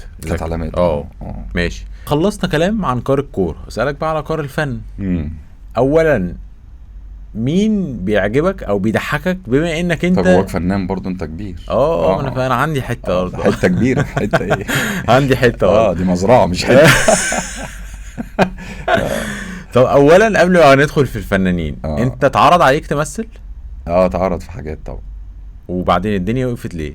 لا ما وقفتش، هي ما ابتدتش اساسا. ايوه يعني قصدي التنفيذ. لا يعني ما كانش فيه مناسب يعني، مفيش حاجه مناسبه دلوقتي وانت بتلعب وكده، انت عارف عايزه وقت وعايزه بس حاجات بسيطه يعني. في دماغك الموضوع؟ لا انا سايبها يعني، مش في دماغي يعني، عادي والله. والله. يعني انت مخطط بعد الاعتزال انه يبقى قصه اداريه لكن مفيش خالص فكره التمثيل لا والبرامج خالص. خالص والله. مش في دماغك خالص. ما يبانش عليا بس مش في دماغي. ايه ده؟ انا مستغربها لان انت في الحته دي انت كويس يعني. انت بالنسبه لناس كتيره لا انت طب وليه لا؟ وبعدين انت مش تبتدي من الزيرو برضه يا سعد، انت في الاخر سعد سمير، فلما تدخل لا مش في دماغي يعني يعني مش حاجه بس عليها يعني. انا فاهم بس لو جات والدنيا مشيت فيها. لا يعني كان في حاجه جت كده السنه اللي فاتت دي، كانت ممكن تكون يعني اقرب حاجه. كان في رمضان مع احمد امين. مسلسل النص. كان مسلسل حلو قوي يعني بالمناسبه يعني. وقعدت مع الناس وكده، وكانوا كلموني في شخصيه كده معينه، لعيب كوره برضو بس في الثلاثينات في العصر القديم. فكانت حاجه برضو، هم كانوا العصابه ويسرقوا الكامب الانجليزي وبتاع وهنلعب الانجليز ماتش كوره، كانت حاجه وكنت متحمس ليها. دي كانت في الاخر ما تنفذتش. هي ما تنفذتش. اختصروا الموضوع عشان يعني كان في حاجه انتاجيه وكده يعني. ماشي. مين بيضحكك طيب؟ لا كتير. اديني اسامي من زمان اللي هم المفضلين. احنا كنا عاملين كل يوم مسابقه يعني، انا وكابتن بركات وكابتن احمد السيد بافلام. بس انت نسيت تقول احمد السيد في اللي دمهم خفيف، لان انا سمعت ان دمه خفيف يا نهار ابيض، ده نسيناه. صح، برافو عليك يا كريم. والله لا ده كابتن احمد السيد قصه كذا حد قال لي ان دمه خفيف مجرم، وانا بالنسبه لي ما كانش باين عليه مجرم. يعني عمري شفته في الملعب لا في اي لقطه ولا بعد ما تسلكش معاه يعني. ما تسلكش خالص. قرد يعني. اوكي ماشي. فكان كل يوم عن الافلام وكده وبتاع. فلا في ناس كتير. مين مفضلينك الكوميديانات اللي هم بالنسبه لك وانا هقعد بقى اتفرج على معظمهم بقى القدام بقى يعني. انا بحب القدام بقى. يعني انا بحب وحيد سيف جدا. يا لهوي على الجمال. طبعا انا كنت بقعد انا وبركات نقول لو في قعده فيها وحيد سيف، الله، على نجاح الموجي، على حسين الشربيني. حسين الشربيني ده كوميديان جميل جدا جدا. صح. وبعين كوميديان وهو مش برنس. هو يعني سايب بسيطه. ايوه وطبعا عادل امام وسعيد صالح دول في قصه ثانيه يعني. ماشي. سامر غانم يعني. معظم الناس اللي بتضحكنا كلنا يعني كتير. عندنا ناس بتضحكنا كتير. طب مين اللي موجودين؟ وناس شبهنا. مين اللي موجودين؟ ميزه الناس دول هم شبهنا. ايوه طبعا في منهم كتير شبه. مين اللي موجودين دلوقتي بتحبه بيضحكوك يعني؟ اللي موجودين بقى دلوقتي بس في اعمالهم القديمه بقى. يعني اعمالهم القديمه بقى محمد هنيدي واحمد حلمي طبعا، محمد سعد. يعني كل اعمالهم القديمه بتضحك. بس الناس الشباب الصغيرين بقى في حد الصغيرين بقى اليومين دول في حد كوميديان بيعجبك؟ هو في ممثلين طبعا اليومين دول يعني انا بحبهم. مش شرط يكونوا كوميديانات يعني. عصام عمر طبعا. عسل برضو، طه دسوقي برضو من الناس الجميله. في بقى مسلسل اليومين دول اللي هو بيتعرض بتاع احمد فهمي بقى والاستاف اللي معاه كله، وحاتم ابن النادي كل المسلسل مصطفى غريب طبعا. قوي جدا مصطفى. في ناس كتير جميله يعني. بالنسبه لك تتفرج على سينما وتروح سينما ولا لا البيت احلى؟ المسلسل في البيت، فيلم في البيت يعني الدايم البيت صح. اسهل بكتير. والدنيا بقت موجوده يعني خلاص. الحاجات الفيلم نزل من شهرين 3 هتلاقيه في ومفيش افلام تشدك ان انت تروح قوي دلوقتي. قليله. طب انت ذكرت هنيدي وحلمي وسعد والناس دي، تفتكر ايه اللي يخلي التلاتة دول بالذات بما انهم جامدين جدا ومواهب جامده جدا، بس ما يكملوش مده طويله في الحته اللي كانوا فيها ليه؟ الدنيا بتتطور وبتتغير، وبعدين انا بشوف الكوميديا بتتغير يا صح؟ طبعا الضحك بتتغير، بتاع الناس بيتغير. اه اللي بيضحك الناس دلوقتي ما يضحكهاش من 10 سنين، من 15 سنة، من 20 سنة. ماشي. فالنهارده لازم تبقى مواكب للعصر اللي انت فيه، فتغير طريقه فتغير الضحك. طريقتك وتغير شكلك اللي هو المناسب بقى للسن اللي انت صح، فيه دلوقتي. ما تعاندش مع الزمن. طبعا. وبعدين احنا بيبقى عندنا ميزة لو انت عندك ماضي كويس وحاجة تتسند عليها، او نماذج انت شفتها مرت بالتجارب دي، فايه الميزه ان انت تتعلم منهم. يعني انت بتشوف عادل امام وهو صغير، مش ايه اللي كان عند عادل امام؟ عادل امام ده قعد 50 سنه على القمه وغير نفسه. هل بقى عشان ما عملش او عمل الحاجات اللي انت لسه بتقول عليها دي، انه غير الضحك وغير طريقه عرضه للقضايا؟ اللي عند عادل امام مختلف، عادل امام نفسه. صح. عظيم بالنسبه لي. عادل امام نفسه مختلف. وبعدين في لقاء الاستاذ عادل امام في السبعينات، وفي نفس اللقاء للاستاذ سعيد صالح بيتكلموا عن المستقبل وازاي الحياه تبقى. اللي كانوا قاعدين مولعين سجاير سنه 2000 الحياه تبقى عامله زي سنه 2000. فتسمع ردود الاستاذ سعيد صالح والاستاذ عادل امام. الاستاذ عادل امام مثقف جدا جدا، واعي جدا، عارف الدنيا رايحه لفين. اتكلم ان الحياه العواطف فيها تقل، الحياه تبقى آلية اكتر، مكان اكتر، التمثيل هيبقى، المشاعر هتقل، الناس هتزيد، الاكل هيقل. فتحس انه بيوصف الحاله اللي انت فيها. الاستاذ سعيد صالح الحياه تبقى احلى، الناس هتبقى احسن، الفن يبقى احلى. فتحس ان الاستاذ عادل شايف الحياه، واللقاء ده هيديك ان هو هيوصل لبعيد، فاهم ان الشخصيه دي هتوصل لبعيد.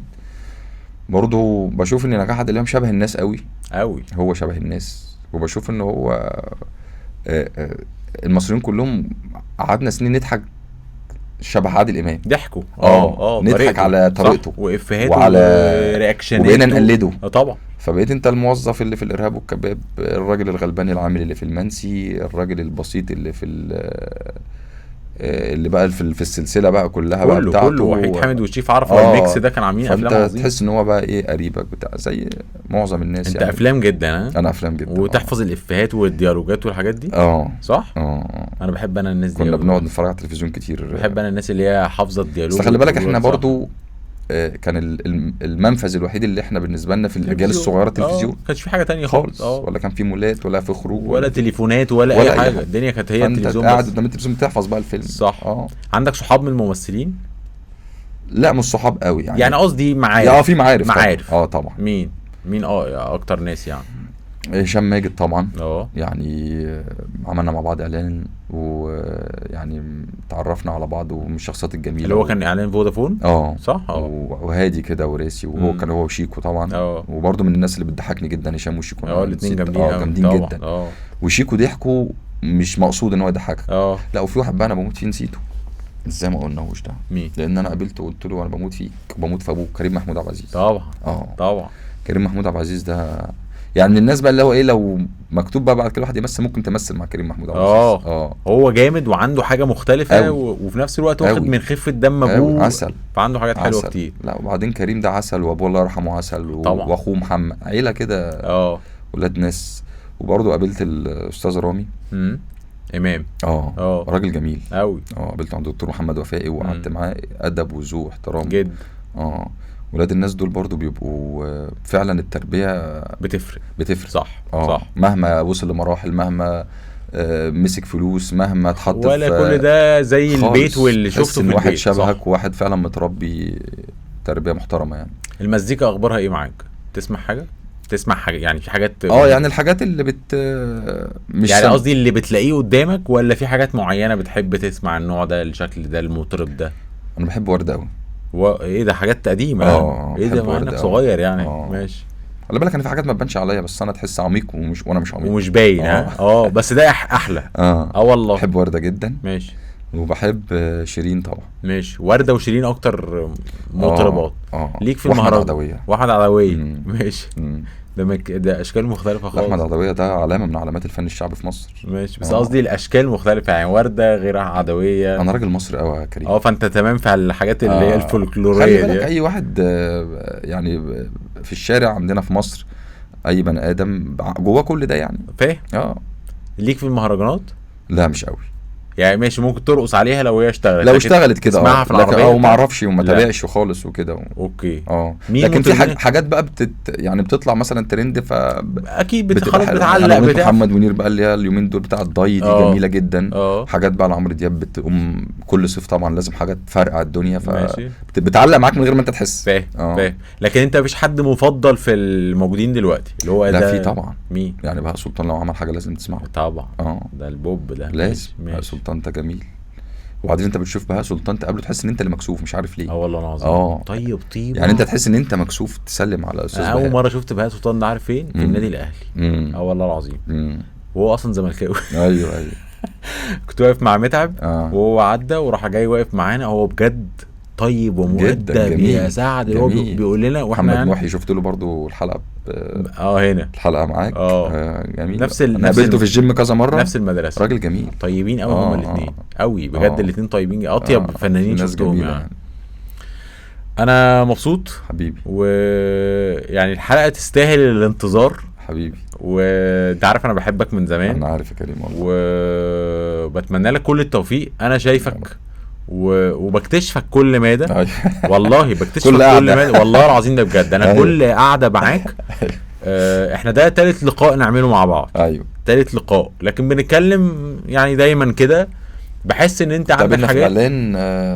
اتقابلنا مره في حمله بتاعت فودافون. انا وانت وعبد الله. كنت انا وانت وعبد الله السعيد. واتقابلنا في الراديو مرتين. الراديو اتقابلنا مرتين ولا اكتر؟ مرتين. واتقابلنا بره بيتهيألي. واتقابلنا بره طبعا. بس يعني قصدي ان ده ثالث لقاء نعمله انترفيو يعني. وكل مره بكتشف فيك حته زياده. وانا شايفك دلوقتي بقى في حته مختلفه خالص عن سعد اللي شفتك اول مره. انك انت عندك حاجات حلوه بعد الاعتزال تقدر تظهر. انا كنت دايما في اول مره بالذات كنت شايفك رايح للفن. انت يا راجل هتخش في الحته بتاعت المسلسلات والبرامج والبتاع. بس انا دلوقتي شايفك في حته مختلفه. ممكن تخش في دي وتنجح وتكسر الدنيا، بس كمان ممكن تخش في الحته الاداريه في الاهلي وتنجح. ودي مش سهل. بس انا حاسك انت عندك من الذكاء الاجتماعي اللي يخليك تعمل ده كويس. بتمنى لك كل التوفيق حبيبي. وتكمل شويه في الملاعب. لسه ما زهقناش منك. انا ابتديت ازهق. لا لسه فيها حته كمان ان شاء الله. فيها حته ما فاضلش حد اصلا من الناس اللي هي بتاع زمان. انت وعبد الله. مفيش. بس كده اعتزل وعبد الله. بس فاضل انت وعبد الله. في بقى ناس يعني في الكابتن نور السيد برضو في طبعا. وفي احمد شديق ناوي بيلعب برضه يعني. يعني انا بكلمك على في الدوري الممتاز. انت وعبد الله ونور متهيألي اكبر ناس. ونور ما شاء الله. وفي مروان محسن مكمل. جيلي برضو مروان. ماشي. طيب والسوليه عايزين نكمل بقى. طيب لا السوليه ماشي. بس يعني انت لسه في حته السن لسه في ناس اللي هم لسه. وبعدين عبد الله ادانا بقى امل وطموح كبير. ومال والحضري قبليه ده برضه ل3-4 سنين فوق ال40 مش وحش. الاجوان سهل يكملوا. الاجوان سهل يكملوا. ما انت مدافع برضه خليك واقف في الشياكه ورا كده. ما حدش صعب مع الكابتن علي. صعب. لازم تجري وتعافر. لازم وتجيب اجوان زي الماتش اللي فات. الحمد لله. بس يعني انا مبسوط بيك وبتمنى لك كل التوفيق في اللي جاي ان شاء الله. سعد دايما كده تبقى متألق ودايما تبقى محبوب حبيبي. ودايما تبقى مكسر الدنيا. وبشكرك جدا جدا جدا انك لبيت الدعوه ونورتني النهارده. انا بشكرك وبشكر الشباب كلهم الموجودين. وبرضه حابب اشكر كابتن معتز البطاوي طبعا. واداره سيراميكا كليوباترا، لان برضه يمكن كان في جزئيه مهمه ان انا بشكر. دي 3 سنة ليا في سيراميكا.